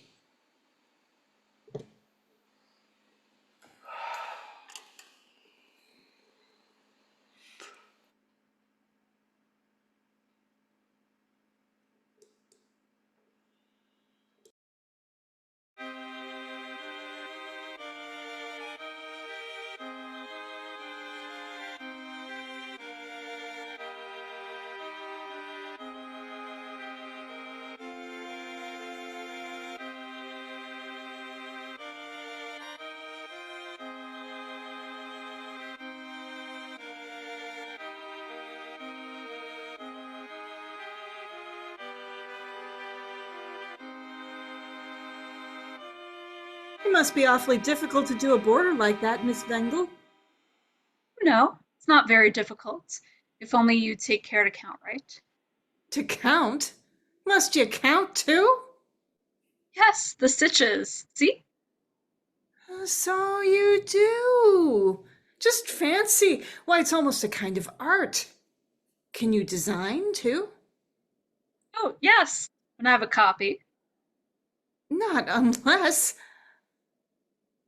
No, Well, then after all, it's not a real art. no. It is rather only a sort of handicraft. But still, I think perhaps you could learn art. If I haven't any talent. Yes, you could always be with a real true artist. Do you think then I could learn it from him? Not exactly learn in the ordinary sense, but I think it would grow upon you little by a kind of miracle, as it were, Miss Wangel. That would be wonderful. Have you ever thought about, I mean, have you ever thought deeply and earnestly about marriage, Miss Wangel? About no. I have. Really? Have you? Oh, yes. I often think about things of that sort, especially about marriage. And besides, I've read several books about it. I think marriage must be counted a sort of miracle that a woman should gradually change until she is like her husband. You mean has like interests? Yes, that's it. Well, but his abilities, his talents, and his skill? Mm, well, I should like to know if all that too. When then perhaps you also believe that everything a man has read for himself and thought out for himself, that this too can grow upon his wife? Yes, I think it can, little by little, as by a sort of miracle. But of course, I know such things can only happen in marriage that is faithful and loving and really happy. Has it never occurred to you that a man too might perhaps be thus drawn over to his wife? Grow like her, I mean. A man? No, I never thought of that. But why not one as well as the other? No, for a man has a calling that he lives for. And that's what makes a man so strong and firm, Miss Wangel. He has a calling in life. As every man? Oh, no, I'm thinking more especially of artists. Do you think it right of an artist to get married? Yes, I think so. If he can find one he can heartily love, Still I think you should rather live for his art alone. Of course he must. But he can do that just as well, even if he marries. But what about her? Her? Who? She whom he marries? What is she to live for? Oh, she too is to live for his art. It seems to me a woman must feel so thoroughly happy in that.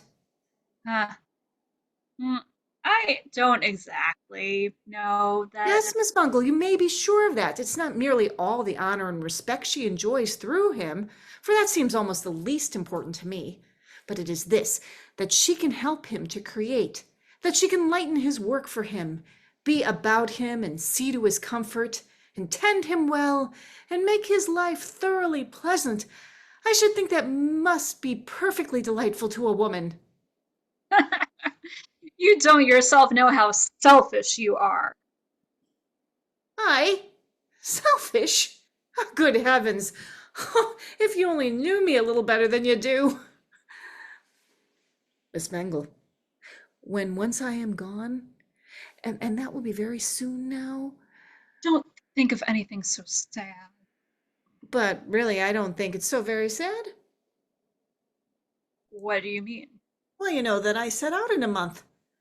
First from here, and then of course I'm going south. Oh, I see. Of course. Will you think of me sometimes then, Miss Wangel? Yes. Gladly. No, promise! I promise. By all that is sacred, Miss Bolette.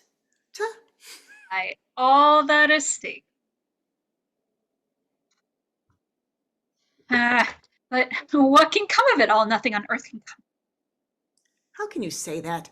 It would be so delightful for me to know you were at home here thinking of me. Well, and what else? I don't exactly know of anything else. There's so many things in the way. Everything stands in the way, I think. Well, another miracle might come about. Some happy dispensation of fortune or something of the sort, for I really believe I shall be lucky now. Really? You do believe that? Yes, I believe it thoroughly. And so, after a few years, when I come home again as a celebrated sculptor and well off and in perfect health, Yes, yes, of course, we will hope so. you may be perfectly certain about it. Only think faithfully and kindly of me when I am down there in the south, and now I have your word that you with.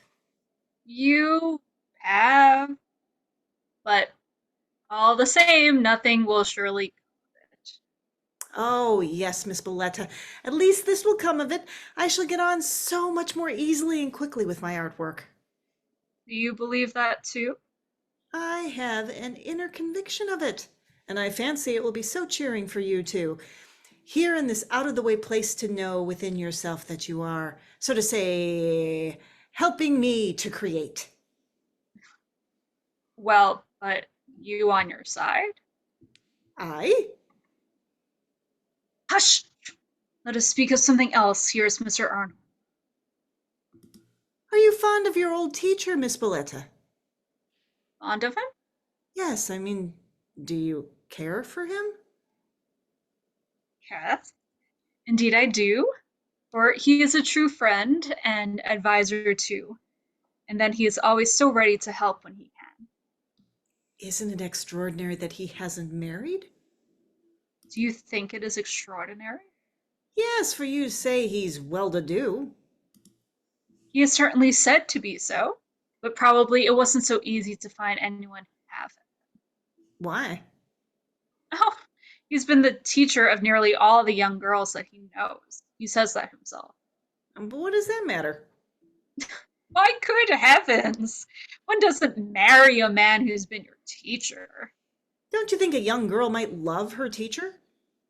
Not after she's really grown up. No. Fancy that. Shh, shh. Good morning, my dear Bolette. Good morning, Mr. Good morning, Mr. Arnholm. Everything all right here today? Yes, thanks. Quite. Has your stepmother gone to bathe again today? No, she is upstairs in her room. Not very bright. I don't know, for she has locked herself in. Has she? I suppose Mrs. Wangel was very much frightened about that American yesterday. What do you know about that? I told Mrs. Wangel that I had seen him in the flesh behind the garden. Oh, I see. No doubt you and father sat up very late last night talking. Yes, rather late. We were talking over serious matters. Did you put in a word for me and my affairs too? No, dear Bolette, I couldn't manage it. He was so completely taken up with something else. Yes, he always is. But later on today, we'll talk more fully about the matter. Where's your father now? Not at home? Yes, he is. He must be down in the office. I'll fetch him. No, thanks. Don't do that. I'd rather go down to him. Wait. One moment, Mr. Arnholm. I believe that's father on the stairs. Yes, I suppose he's been up to look after her. Ah, what, dear friend, are you here already? It was good of you to come so early, for I should like to talk a little further with you. Hadn't we better go down to Hilde in the garden? I shall be delighted, Miss Wangel. Do you know anything about that young man? No, nothing at all. But do you think it right he should knock about so much with the girls? Does he? I really hadn't noticed it. You ought to see to it, I think. Yes, I suppose you're right, but good Lord, what's a man to do? The girls are so accustomed to look after themselves now, they won't listen to me nor to Ellida. Not to her either. No, and besides, I really cannot expect a leader to trouble about such things. She's not fit for that. But it wasn't that which we were to talk of. Now tell me, have you thought the matter over? Thought over all I told you? I've thought of nothing else ever since we parted last night. And what do you think should be done? Dear Wangel, I think you, as a doctor, must know better than I. Oh, if you only knew how difficult it is for a doctor to judge rightly about a patient who is so dear to him. Besides, this is no ordinary illness. No ordinary doctor and no ordinary medicines can help her. How is she today? Well, I was upstairs with her just now. Then she seemed to me quite calm. But behind all her moods, something lies hidden, which is impossible for me to fathom. And then she is so changeable, so capricious. She varies so suddenly. No doubt that is the result of her morbid state of mind. Not altogether. When you go down to the bedrock, it was born in her. Ellida belongs to the sea folk. That is the matter. What do you really mean, my dear doctor? Haven't you noticed that the people from out there by the open sea are, in a way, a people apart? It is almost as if they themselves lived the life of the sea. There is the rush of waves, and ebb and flow, too, both in their thoughts and in their feelings, and so they can never bear transplanting. Ah, I ought to have remembered that. It was a sin against Ellida to take her away from there and bring her here. You have come to that opinion? Yes, more and more. But I ought to have told myself this before. Oh, I knew it well enough at bottom, but I put it from me. For you see, I loved her so. Therefore I thought of myself first and all. It was inexcusably selfish at that time. I suppose every man is a little selfish under such circumstance. Moreover, I've never noticed that vice in you, Dr. Wangel. Oh, yes. And I have been since then, too. Why, I am so much older than she is. I ought to have been at once as a father to her and a guide. I ought to have done my best to develop and enlighten her mind. Unfortunately, nothing ever came of that. You see, I hadn't stamina enough, for I preferred her just as she was. So things went worse and worse with her, and then I didn't know what to do. That was why I wrote to you in my trouble, and I asked you to come here.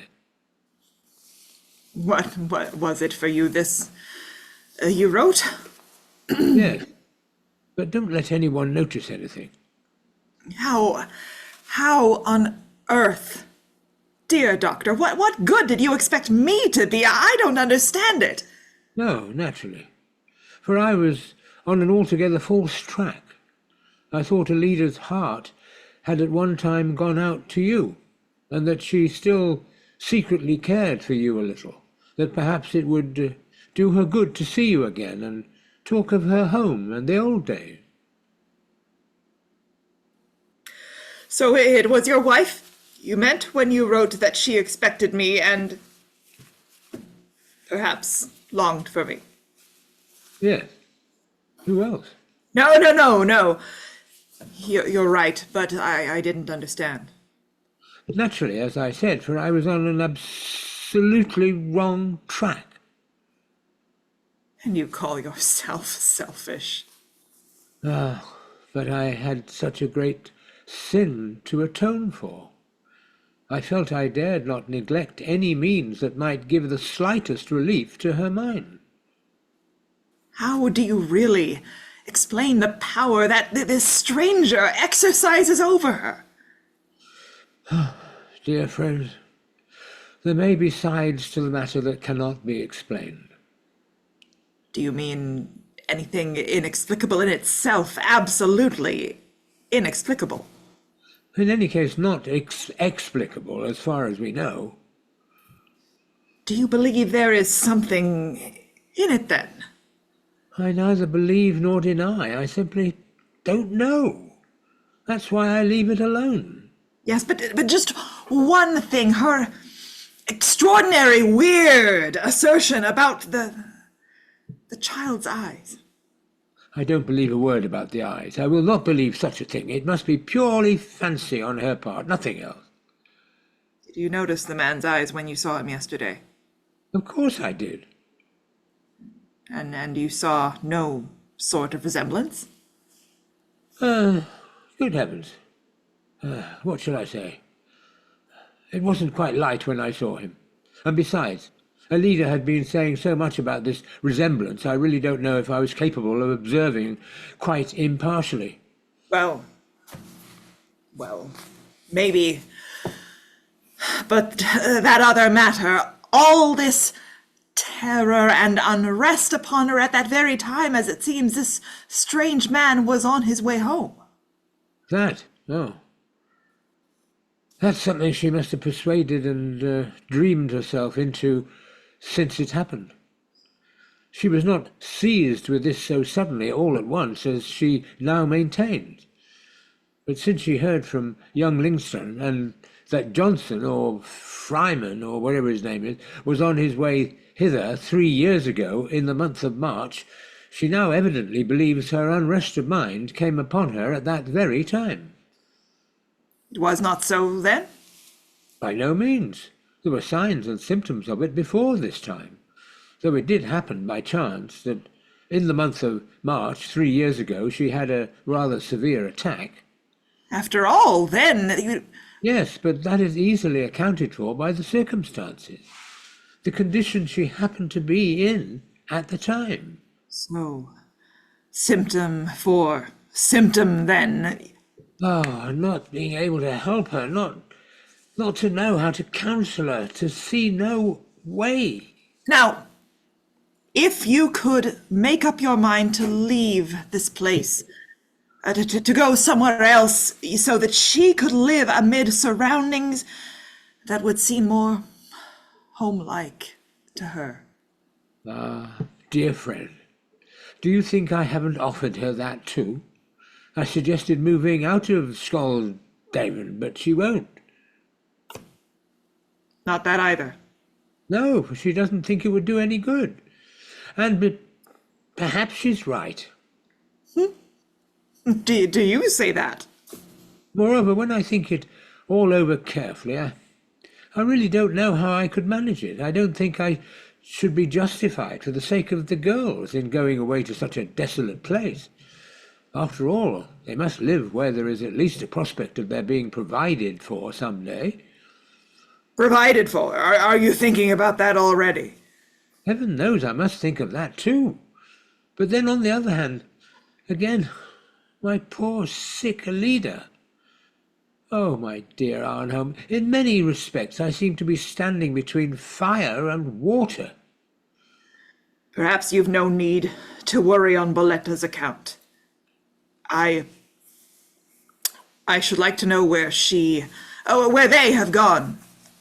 Oh, I would so gladly make any sacrifice for all three of them if only I knew what.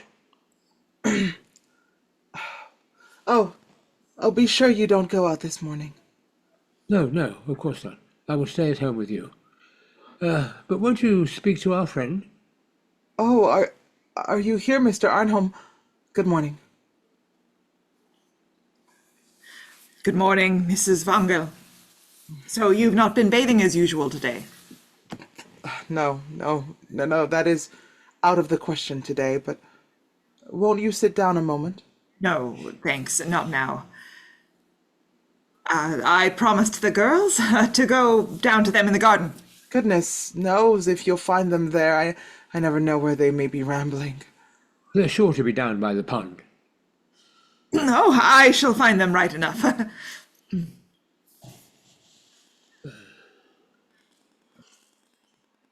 What time is it, Wangel? Little past 7, 11. A little past. And at 11 o'clock or 11:30 tonight, the steamer is coming. If only that were over. Dear Ellida, there's one thing I should like to ask. What is it? The evening before last, up at the View, you said that during the last 3 years you had so often seen him bodily before you. And so I have, you may believe that. But how did you see him? How did I see him? I mean, how did he look when you thought you saw him? But dear Wangel, well, you know yourself how he looks. Did he look exactly like that in your imagination? He did. Exactly the same as you saw him in reality yesterday evening? Yes, exactly. Then how was it you did not at once recognize him? Did I not? No. You said yourself afterwards that at first you did not at all know who the strange man was. I really believe you are right. Don't you think that's strange, Wangel? Fancy my not knowing him at once. It was only the eyes, you said.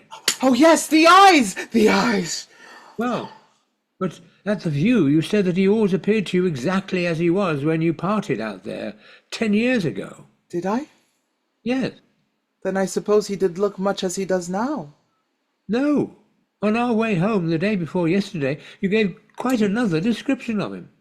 10 years ago he had no beard, you said. His dress, too, was quite different. And that breastpin with the pearl, that man yesterday wore nothing of the sort. No, he did not. Now just think a little, dear Ellida. Or perhaps you can't quite remember how he looked when he stood by you at Brathammer. Not quite distinctly. No, today I can't. Is it not strange? Not so very strange after all. Huh? You've now been confronted by a new and real image, and that overshadows the old one so that you can no longer see it. Do you believe that, Wangel? Yes, and it overshadows your sick imaginings too. Oh. That is why it is good a reality has come. Good? Do you think it good? Yes, that it has come. It may restore you to health. Wangel, come and sit down by me. I must tell you all my thoughts. Yes, do, Ellida. It was really a great misfortune for us both that we two of all people should have come together. What are you saying? Oh yes, it was. And it's so natural. It could bring nothing but unhappiness after the way in which we came together.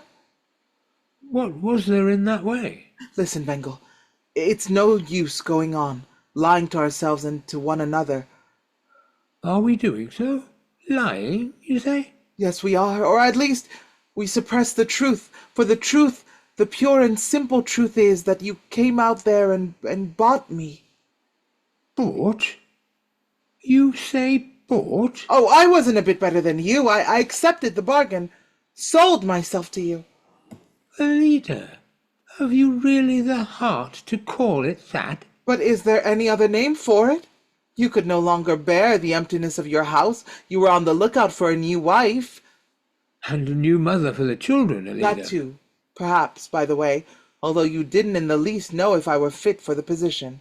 Why, you had only seen me and spoken to me a few times. Then you wanted me, and so... Yes, you may call it as you will. And I on my side, why...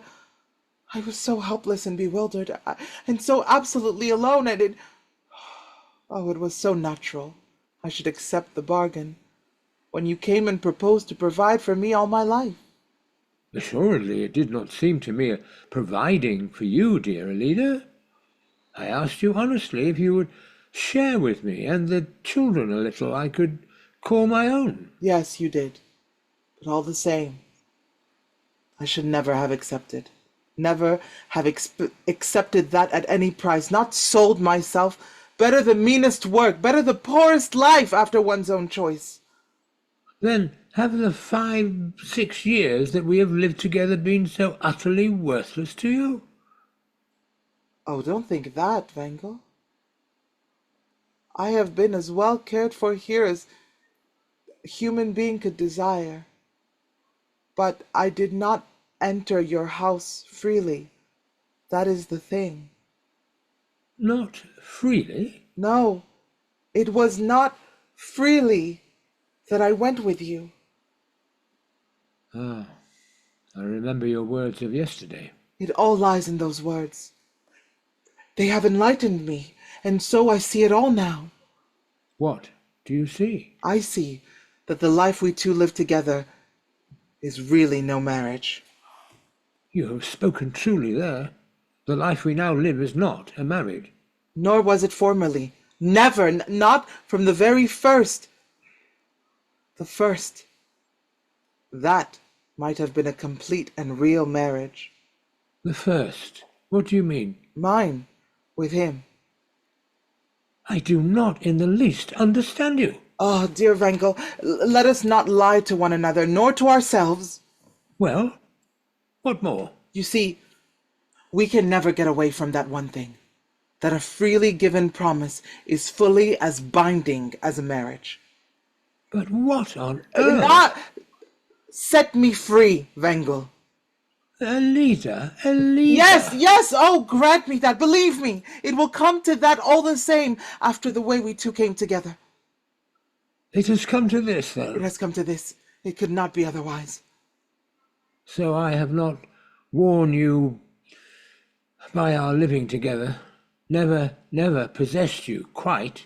Oh, Wangel, if only I could love you, how gladly I would, as dearly as you deserve, but I feel it so well that it will never be. Divorce, then? It is a divorce, a complete legal divorce that you want. Dear, you understand me so little. I care nothing for such formalities. Such outer things matter nothing, I think. What I want is that we should, of our own free will, release each other. To cry off the bargain again, yes? Exactly. To cry off the bargain. And then, Ellida, afterwards, have you reflected what life would be to both of us? No What matter. life would be to both you and me? No matter. Things must turn out afterwards as they may.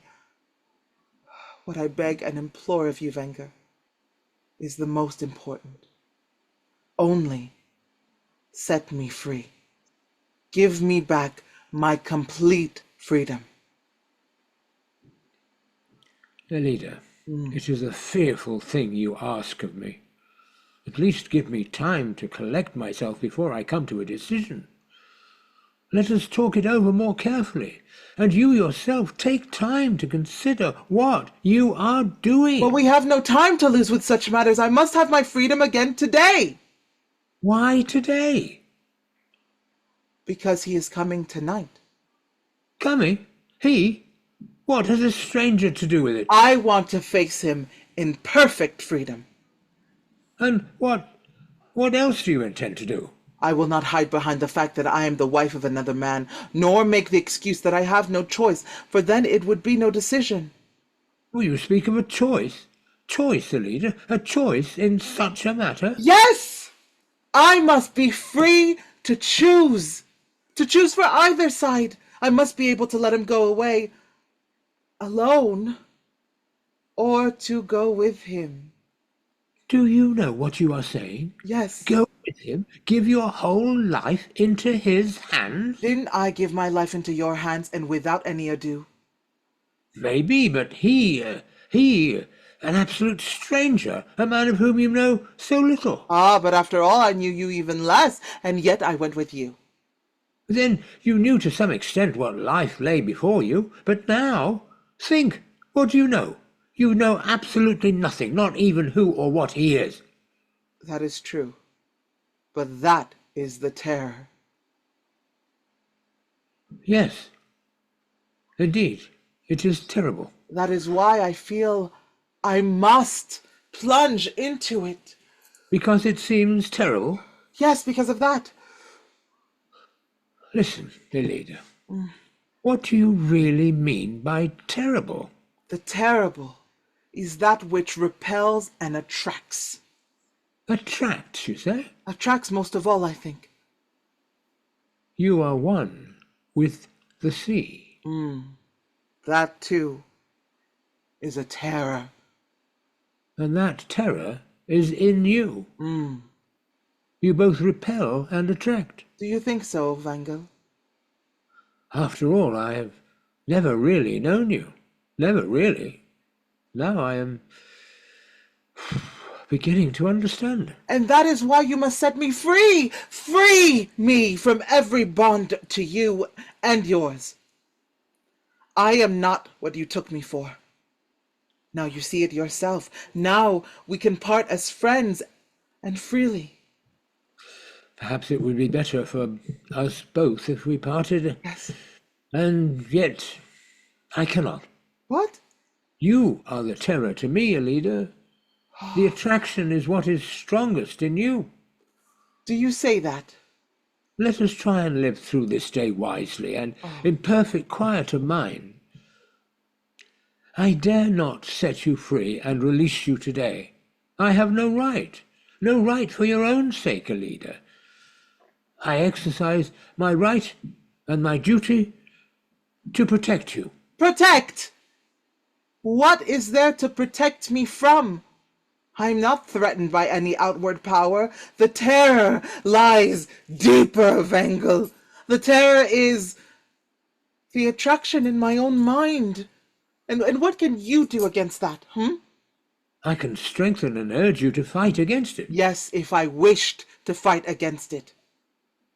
Then you do not wish to? Oh, I don't know myself! Tonight all will be decided. Dear Ellida. Oh!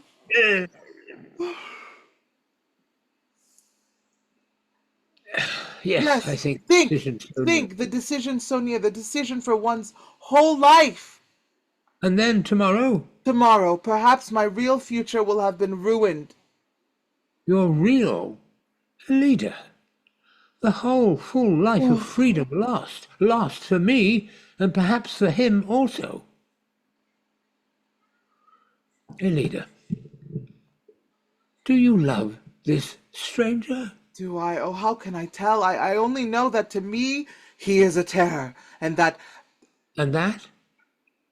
it is to him I think I belong. I begin to understand better. And what remedy have you for that? What advice to give me? Oh, tomorrow he will be gone. Then the misfortune will be averted from your head, and then I will consent to set you free. We will cry off the bargain tomorrow, Ellida. Wangel. Tomorrow, that is too late. The children, let us spare them at least for the present. Oh,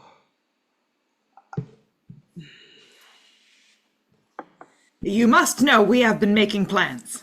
We're going out to the fjord tonight, and... No! No, you mustn't tell. But we too also have been making plans. Ah, really? Tomorrow, Ellida is going away to Skulldhaven for a time. Going away? Now, look here. That's very sensible, Mrs. Wangel. Ellida wants to go home again. Home to the sea. You're going away? Away from us? Hilde, what is the matter?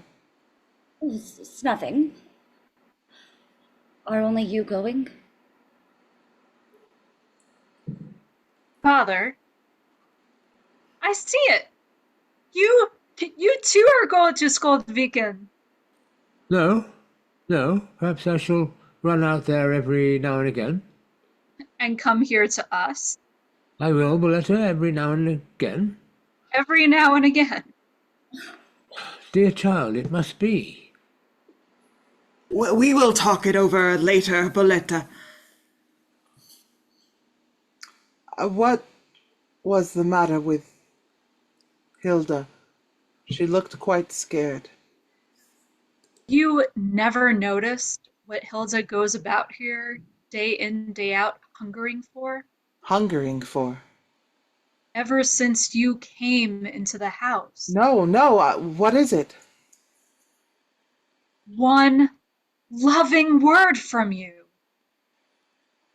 Oh, if there should be something for me to do here.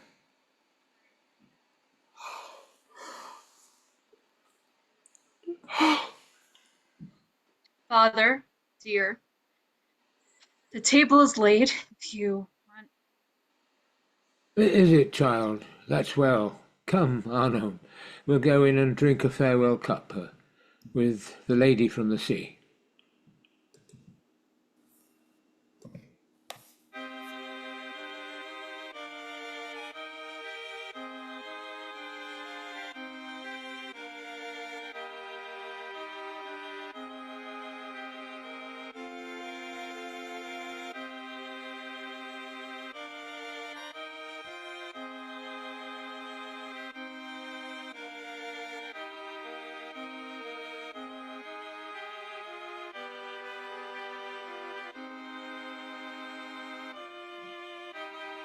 See? We can jump ashore easily here. No, no, don't! I can't jump, Miss Hilde. Can't you jump either, Arnholm? I'd rather not try. Then let's land down there by the bathing steps.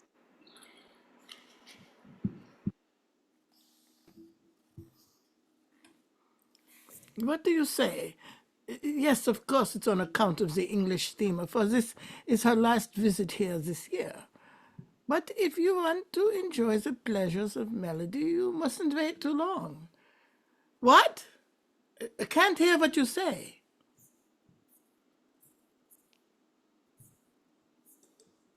But, dear Ellida, I assure you there's plenty of time. No, no, no, there is not. He may come any moment. Hello? Good evening, Doctor. Good evening, Mrs. Wangel. Oh, it is you. Is there to be music tonight? Yes, yes. The Wind Band Society thought of making themselves heard. We've no dearth of festive occasions nowadays. Tonight, it is in honor of the English ship. The English ship? Is she in sight already? Not yet, but you know, she comes from between the islands. You can't see anything of her, and then she's alongside of you. Yes, that is so. Tonight is the last voyage. Then she will not come again. Yes, a sad thought, Doctor, and that is why we are going to give them an ovation, as the saying is. Ah, yes, yes. The glad summertime will soon be over now. Soon always will be barred, as they say in the tragedy. Ah, yes. Always barred. Yes. It's sad to think of. We have been the joyous children of summer for weeks and months now. It's hard to reconcile yourself to the dark days. Just at first, I mean, for the men can acclimatize themselves, Mrs. Wangel. Aye, indeed they can. Yes. Oh, this terrible suspense. This torturing last half hour before this decision. You are determined, then, to speak to him yourself? I must speak to him myself. For it is freely that I must make my choice. You have no choice, Ellida. You have no right to choose. No right without my permission. You can never prevent the choice, neither you nor anyone. You can forbid me to go away with him, to follow him, and in case I should choose to do that, you can keep me here by force against my will. That you can do. But that I should choose from my very soul, choose him and not you. In case I would and did choose thus, this you cannot prevent. No, you are right. I cannot prevent that. and so I have nothing to help me to resist. Here at home, there is no single thing that attracts me and binds me. I am so absolutely rootless in your house, Wangel. The children are not mine, their hearts, I mean, never have been. When I go, if I do go, either with him tonight or to Skjoldviken tomorrow, I haven't a key to give up, an order to give about anything whatsoever. I am absolutely rootless in your house. I have been absolutely outside everything from the very first. You yourself wished it? No, I did not. I neither wished nor did not wish it. I simply left things just as I found them the day I came here. It is you and no one else who wished it. I thought to do all for the best for you. Yes, Wangel, I know it so well. But there is retribution in that. Something that avenges itself. For now I find no binding power here.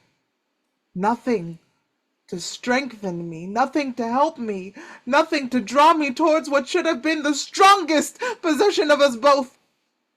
I see it, Ellida, and that is why from tomorrow you shall have back your freedom. Henceforth you shall live your own life. And you call that my own life? No, my own true life lost its bearings when I agreed to live with you. And now tonight, in half an hour, he whom I forsook is coming. He to whom I should have cleaved forever, even as he has cleaved to me. Now he is coming to offer me for the last and only time the chance of living my life over again, of living my own true life, the life that both terrifies and attracts, and I cannot forego that, not freely. That is why it is necessary your husband and your doctor should take the power of acting from you and act on your behalf. Yes, Wangel, I quite understand. Believe me, there are times when I think it would be peace and deliverance if with all my soul I could be bound to you and try to brave all that terrifies and attracts, but I cannot. No, I cannot do that. Come, Ellida.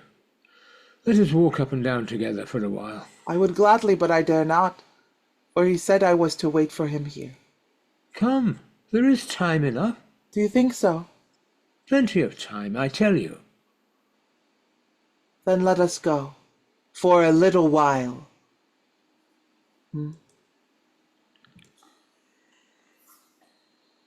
See there? Hush. Let them go. Can you understand what has been going on between them these last few days? Have you noticed anything? Have I not? Anything peculiar? Yes, one thing and another, haven't you? Well, I don't exactly know. Yes, you have. Only you won't speak out about it. I think it will do your stepmother good to go on this little journey.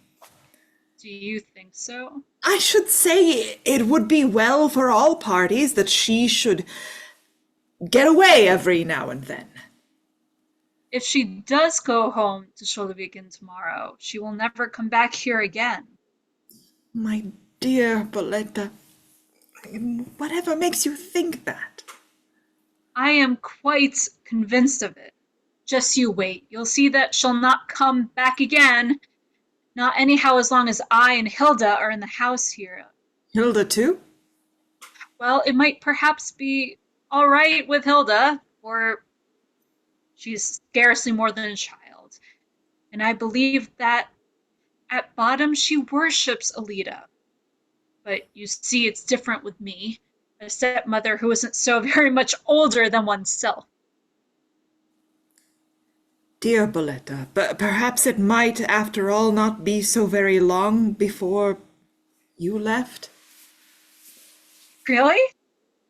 Have you spoken to Father about it? Yes, I have. Well, what does he say? Well, your father's so thoroughly taken up with other matters just now, Yes, that's how I knew it would be. But I got this much out of him. You mustn't reckon upon any help from him. No? He explained his circumstances to me clearly. He thought that such a thing was absolutely out of the question. Impossible for him. And you had the heart to come and mock me? I've certainly not done that. Dear Bolette, it depends wholly upon yourself whether you go away or not. What depends upon me? Whether you are to go out into the world, learn all that you most care for, take part in all that you are hungering. After here at home, live your life under brighter conditions, Bolette. But, good God, but it's impossible. If Father neither can nor will, and I have no one else on earth to whom I could turn. Couldn't you make up your mind to accept a little help from your former teacher? From you, Mr. Arnholm? Would you be willing to... Stand by you, yes. Yes. With all my heart. Both with word and in deed. You may count upon it. Then... You accept? Well, do you agree? Do I agree? To get away? To see the world? To learn something thoroughly? All that seemed to be a great, beautiful impossibility. All that may now become a reality to you if only yourself wish it. And to all this unspeakable happiness, you will help me. Oh, no. Tell me, can I accept such an offer from a stranger? You can from me, Bolette.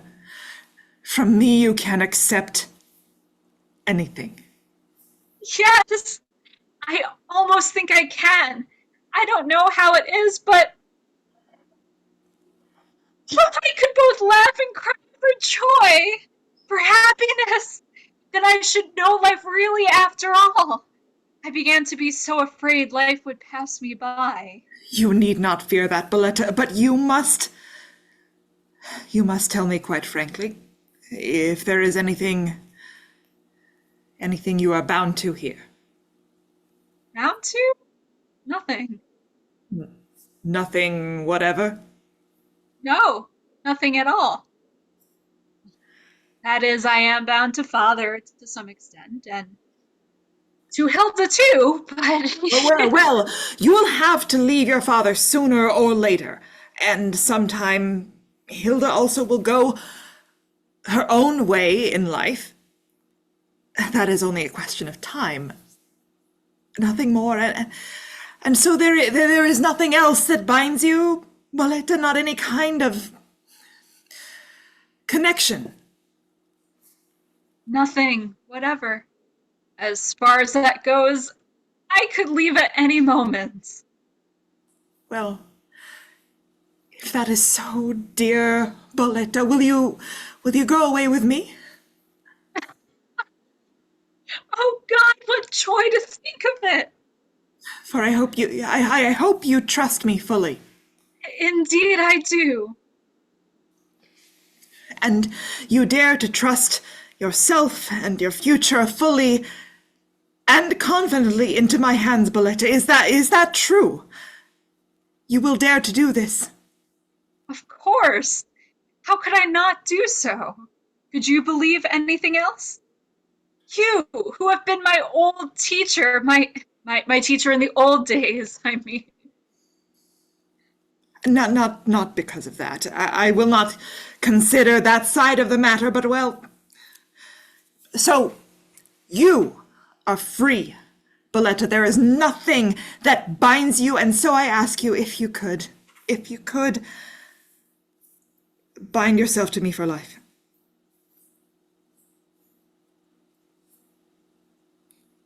What are you saying? For all your life, Bolette, will you be my wife? No. That is impossible, utterly impossible. Is it really so absolutely impossible for you But to... surely you cannot mean what you are saying, Mr. Arnholm. Or yet, was that what you meant when you offered to do so much for me? You must listen to me for one moment, Bolette. I suppose I have greatly surprised you. Oh, how could such a thing from you, how could it be but surprise me? Perhaps you are right. Of course you didn't... You could not know it was for your sake I made this journey. Did you come here for my sake? I did, Bolette. In the spring I received a letter from your father, and in it was a passage that made me think... You held your former teacher in a little more than friendly remembrance. How could father write such a thing? He did not mean it so, but I worked myself into the belief that here was a young girl longing for me to come again. No, you mustn't interrupt me. Dear Bolette. And you see, when a man like myself, who is no longer quite young, has such a belief or fancy, it makes an overwhelming impression. There grew within me a grateful affection for you. I thought I must come to you, see you again, and tell you I shared the feelings that I fancied you had for me. And now you know it is not so, that it was a mistake. It can't be helped, Bolette. Your image, as I bear it within myself, will always be colored and stamped with the impression that this mistake gave me. Perhaps you cannot understand this, but still, it is so. I never thought such a thing possible. But now you have seen that it is possible. What do you say now, Bolette? Couldn't you make your mind up to be, yes, to be my wife? Oh, it seems so utterly impossible, Mr. Arnholm. You, who have been my teacher? I can't imagine ever standing in any other relation towards you. Well, if you think you really cannot, then our old relations remain unchanged, dear Bolette. What do you mean? Of course, to keep my promise all the same, I will take care you get out into the world and see something of it.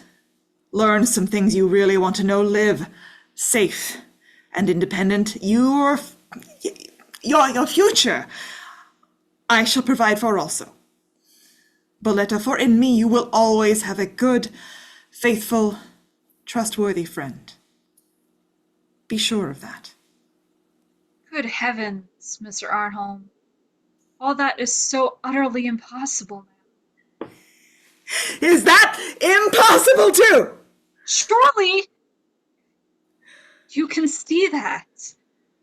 After what you have just said to me and after my answer, you yourself must see that it is impossible for me now to accept so very much from you. I can accept nothing from you, nothing after this. So you would rather Stay at home here and let life pass you by. It is such dreadful misery to think of that. Will you renounce knowing something of the outer world? Renounce bearing your part in all that you yourself say you are hungering for? To know that there is so infinitely much, and yet never really to understand anything of it. Think carefully, Bolette.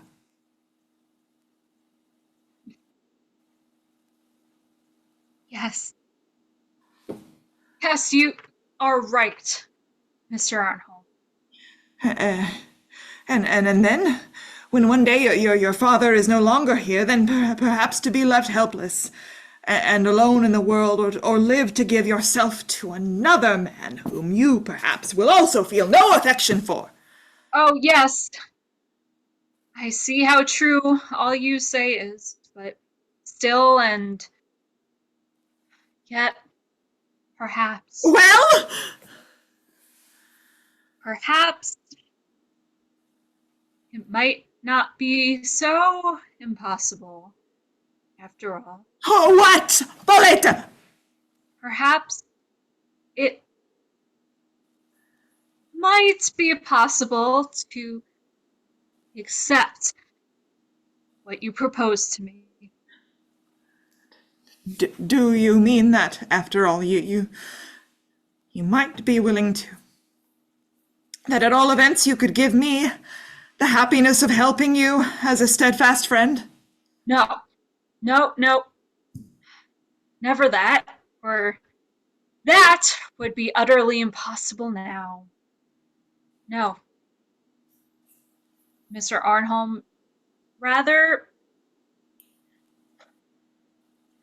take me. Bolette, you will. Yes, I believe I will.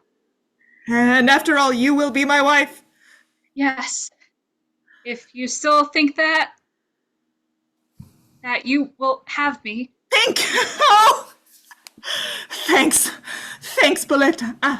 All else that you said, your former doubts, these do not frighten me. If I do not yet possess your whole heart, I shall know how to conquer it. Oh, Bolette, I will wait upon your hand and foot. And then I shall see something of the world? Shall live? You have promised me that? And will keep my promise. And I may learn everything I want to. I myself will be your teacher, as formerly. Bolette, do you remember the last school year? To know oneself free, and to get out into the strange world, and then not to need to be anxious for the future. Not to be harassed around one's stupid lifehood. No. You will never need to waste a thought upon such matters, and that's a good thing too in its way, dear Bolette, isn't it, eh? Indeed it is. That is certain. Oh. You will see how comfortably and easily we shall settle down together, and how well and safely and trustfully we two shall get on with one another, Bolette. Yes, I also begin to... I believe, really, it will answer. Oh, don't say anything about this. No, what is it, dear? It's that poor... See out there? Is it your father? No, it's the young sculptor. He's down there with Hilde. Oh. Lyngstrand? Well, what's really the matter with it? Why, you know how weak and delicate he is. Yes, unless it's simply imaginary. No, it's real enough. He'll not last long, but perhaps that's best for him. Dear, why should that be best?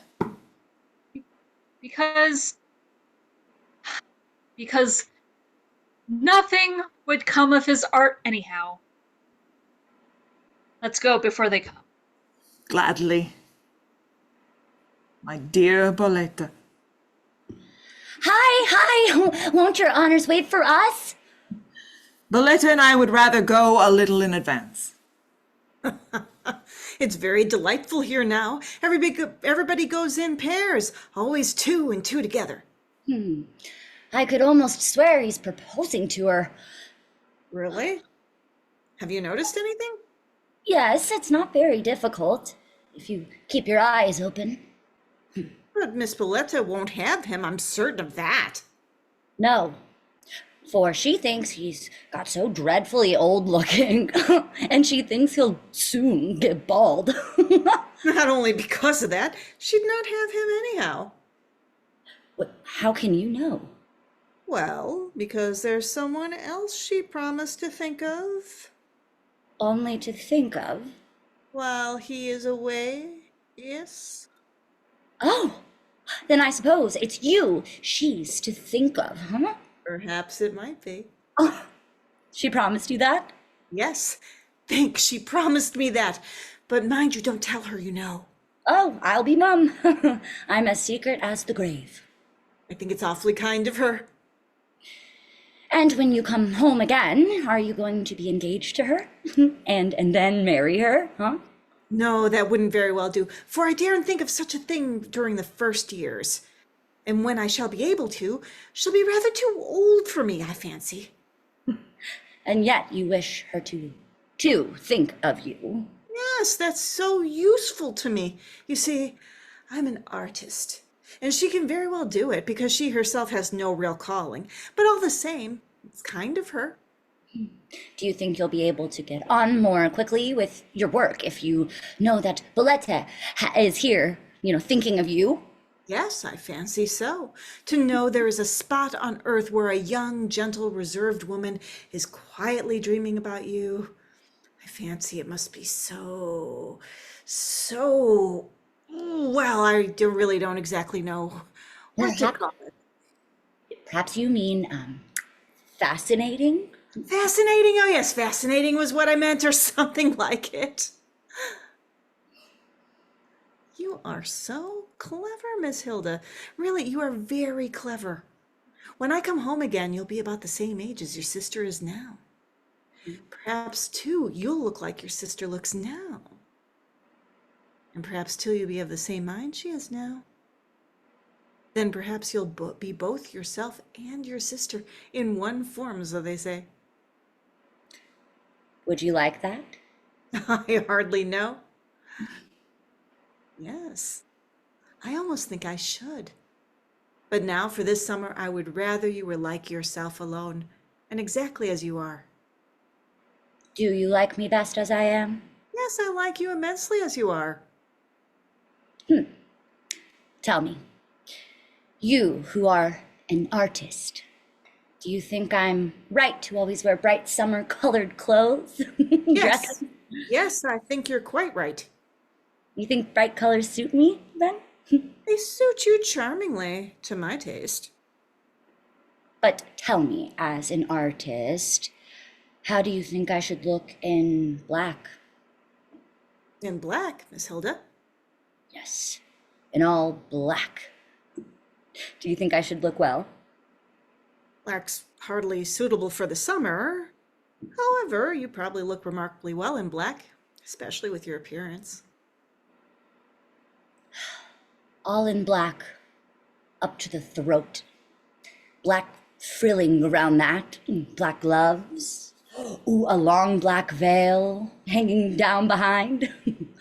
If you were dressed so, Miss Hilde, I should wish I were a painter and I'd paint you as a young, beautiful, sorrowing widow. Or as a young, sorrowing, betrothed girl. Yes, that would be better still. But you can't wish to be dressed like that. I hardly know, but I think it's fascinating. Fascinating. Fascinating to think of. Yes. Oh, look, just there. Great English steamer. And right by the pier.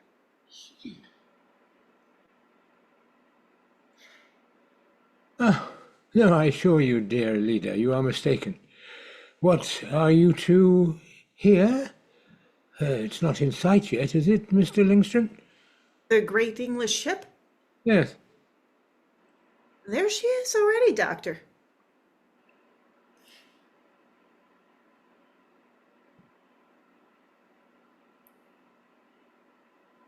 Well, come on. Come like a Oh. thief in the night, as one may say, so quietly and noiselessly.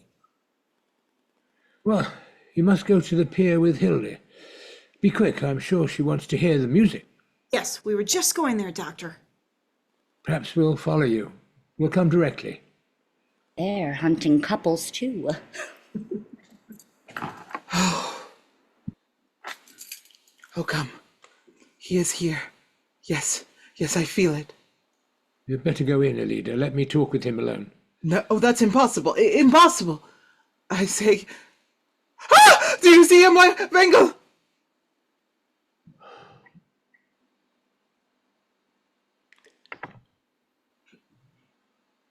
Good evening.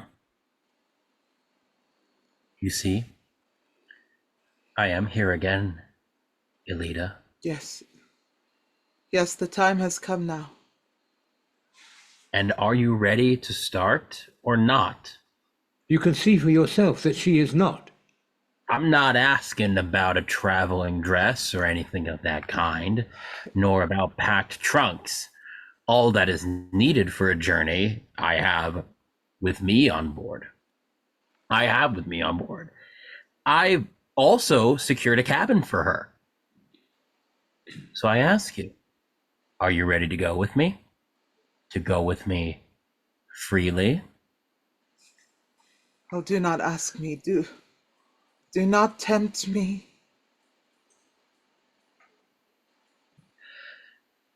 Ding. That is the first bell for going on board. Now, you must say yes or no. To decide for one's whole life. I never to be able to undo it again. Never. In half an hour, it'll be too late. Why is it you hold to me so resolutely? Don't you feel as I do that we two belong together? Do you mean because of the vow? Vows bind no one, neither man nor woman. If I hold so steadfastly to you, it is because I cannot do otherwise. Why didn't you come before? Ellida! All that attracts and tempts and lures into the unknown, all the strength of the sea concentrated in this one thing. What is it? What do you want? I see it and I hear it in you, Ellida. After all, you will choose me in the end.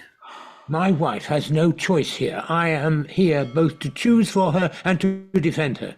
Yes, defend. If you do not go away from here, away from this land, and never come back again, do you know to what you are exposing yourself?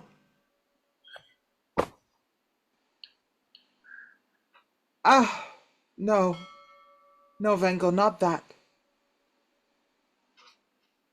What will you do to me? I will have you arrested as a criminal at once before you go on board. For I know all about the murder at Skolga. Wangel, how can you? I was prepared for that. So, I provided myself with this. No. No, do not kill him. Better kill me. Neither you nor him. Don't fear that. This is for myself.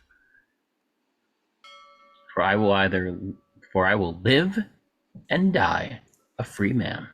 Wangel, let me tell you this. Tell it to you so that he may hear it. You can indeed keep me here. You have the means and the power to do it, and you intend to do it, but my mind... All my thoughts, all the longings and desires of my soul, these you cannot bind. These will rush and press out into the unknown that I was created for and that you have kept from me. I see it, Ellida. Step by step, you are slipping from me.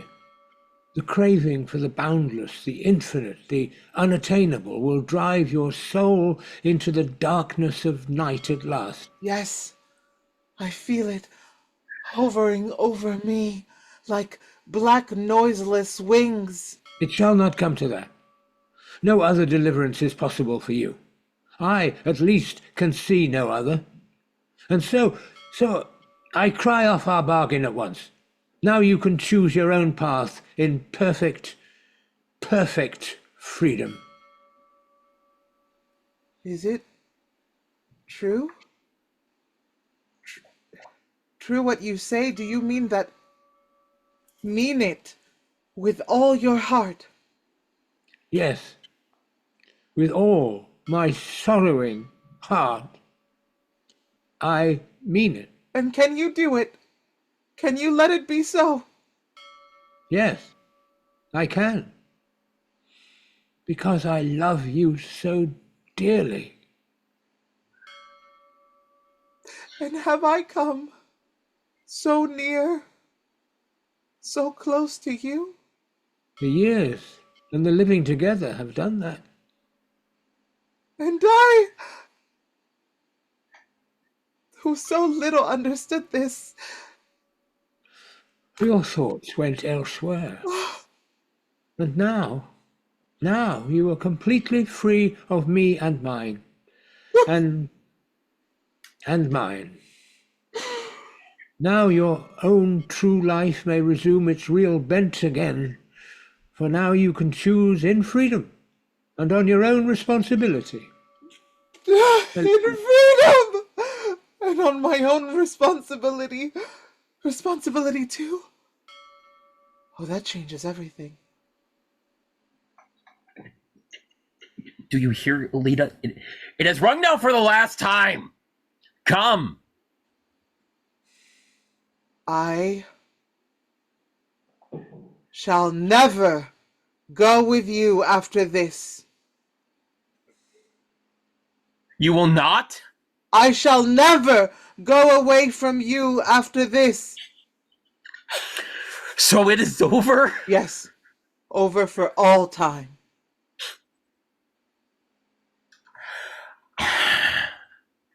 I see. There is something here stronger than my will. Your will has not a shadow of power over me any longer. To me, you are as one dead, who has come home from the sea and who returns to it again. I no longer dread you, and I am no longer drawn to you.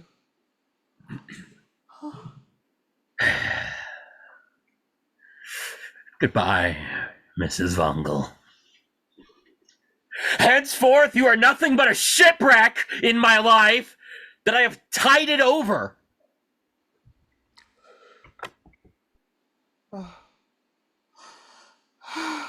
Ellida, your mind is like the sea. It has ebb and flow. Whence came the change? Oh, don't you understand that the change was bound to come when I could choose in freedom? And the unknown? It no longer lures you? Neither lures nor frightens me. I could have seen it, gone out into it, if only I myself had willed it. I could have chosen it, and that is why I could also renounce it. I begin to understand, little by little. You think and conceive in pictures, in visible figures. Your longing and aching for the sea, your attraction towards this strange man, these were the expression of an awakening and a growing desire for freedom. Nothing else. I don't know about that, but you have been a good physician for me. You found and you dared to use the right remedy. the only one that could help me. Yes, in utmost need and danger, we doctors dare much. And now you are coming back to me again, Ellida? Yes, dear, faithful Wangel. Now I'm coming back to you again.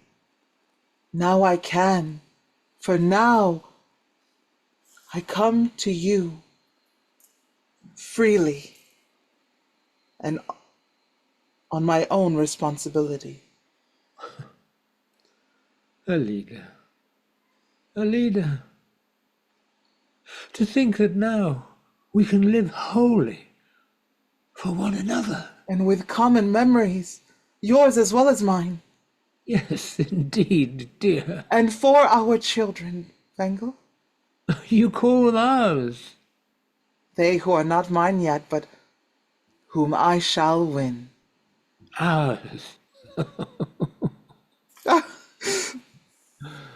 I cannot speak my thanks for those words.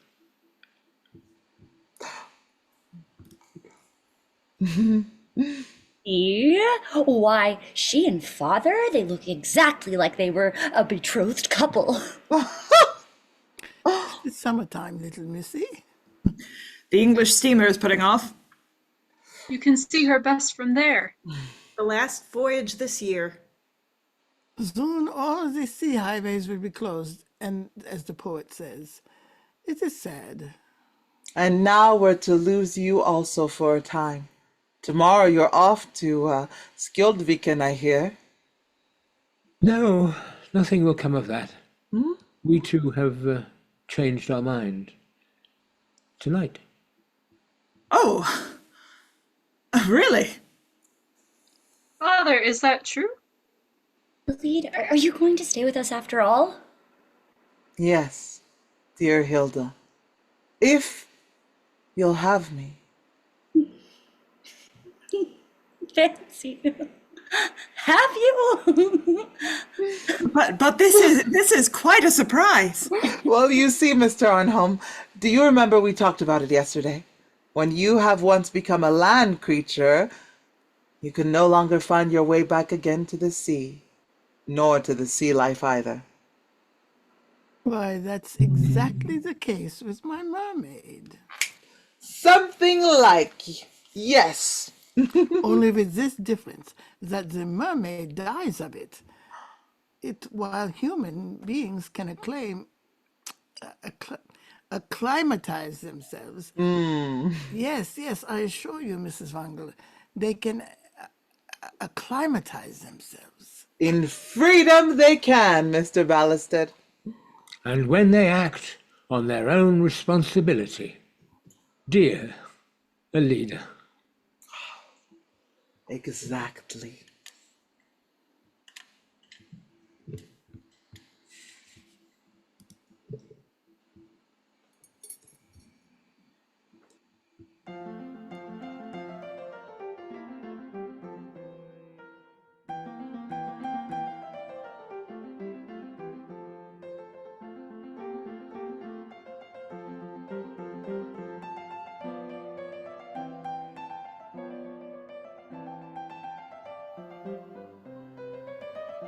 The Lady from the Sea by Henrik Ibsen. Translated by Eleanor Marks Aveling.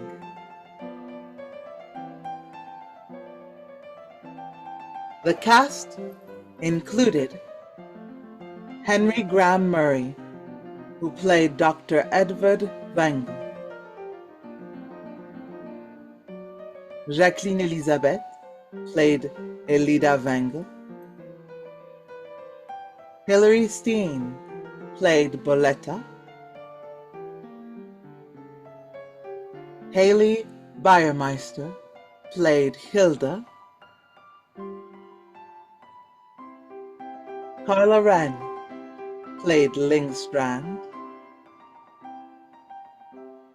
Lise Moreau played Arnholm, Lorraine Brooks played Ballestad, and Ollie Philips played the stranger. This was a JaYo Classics production.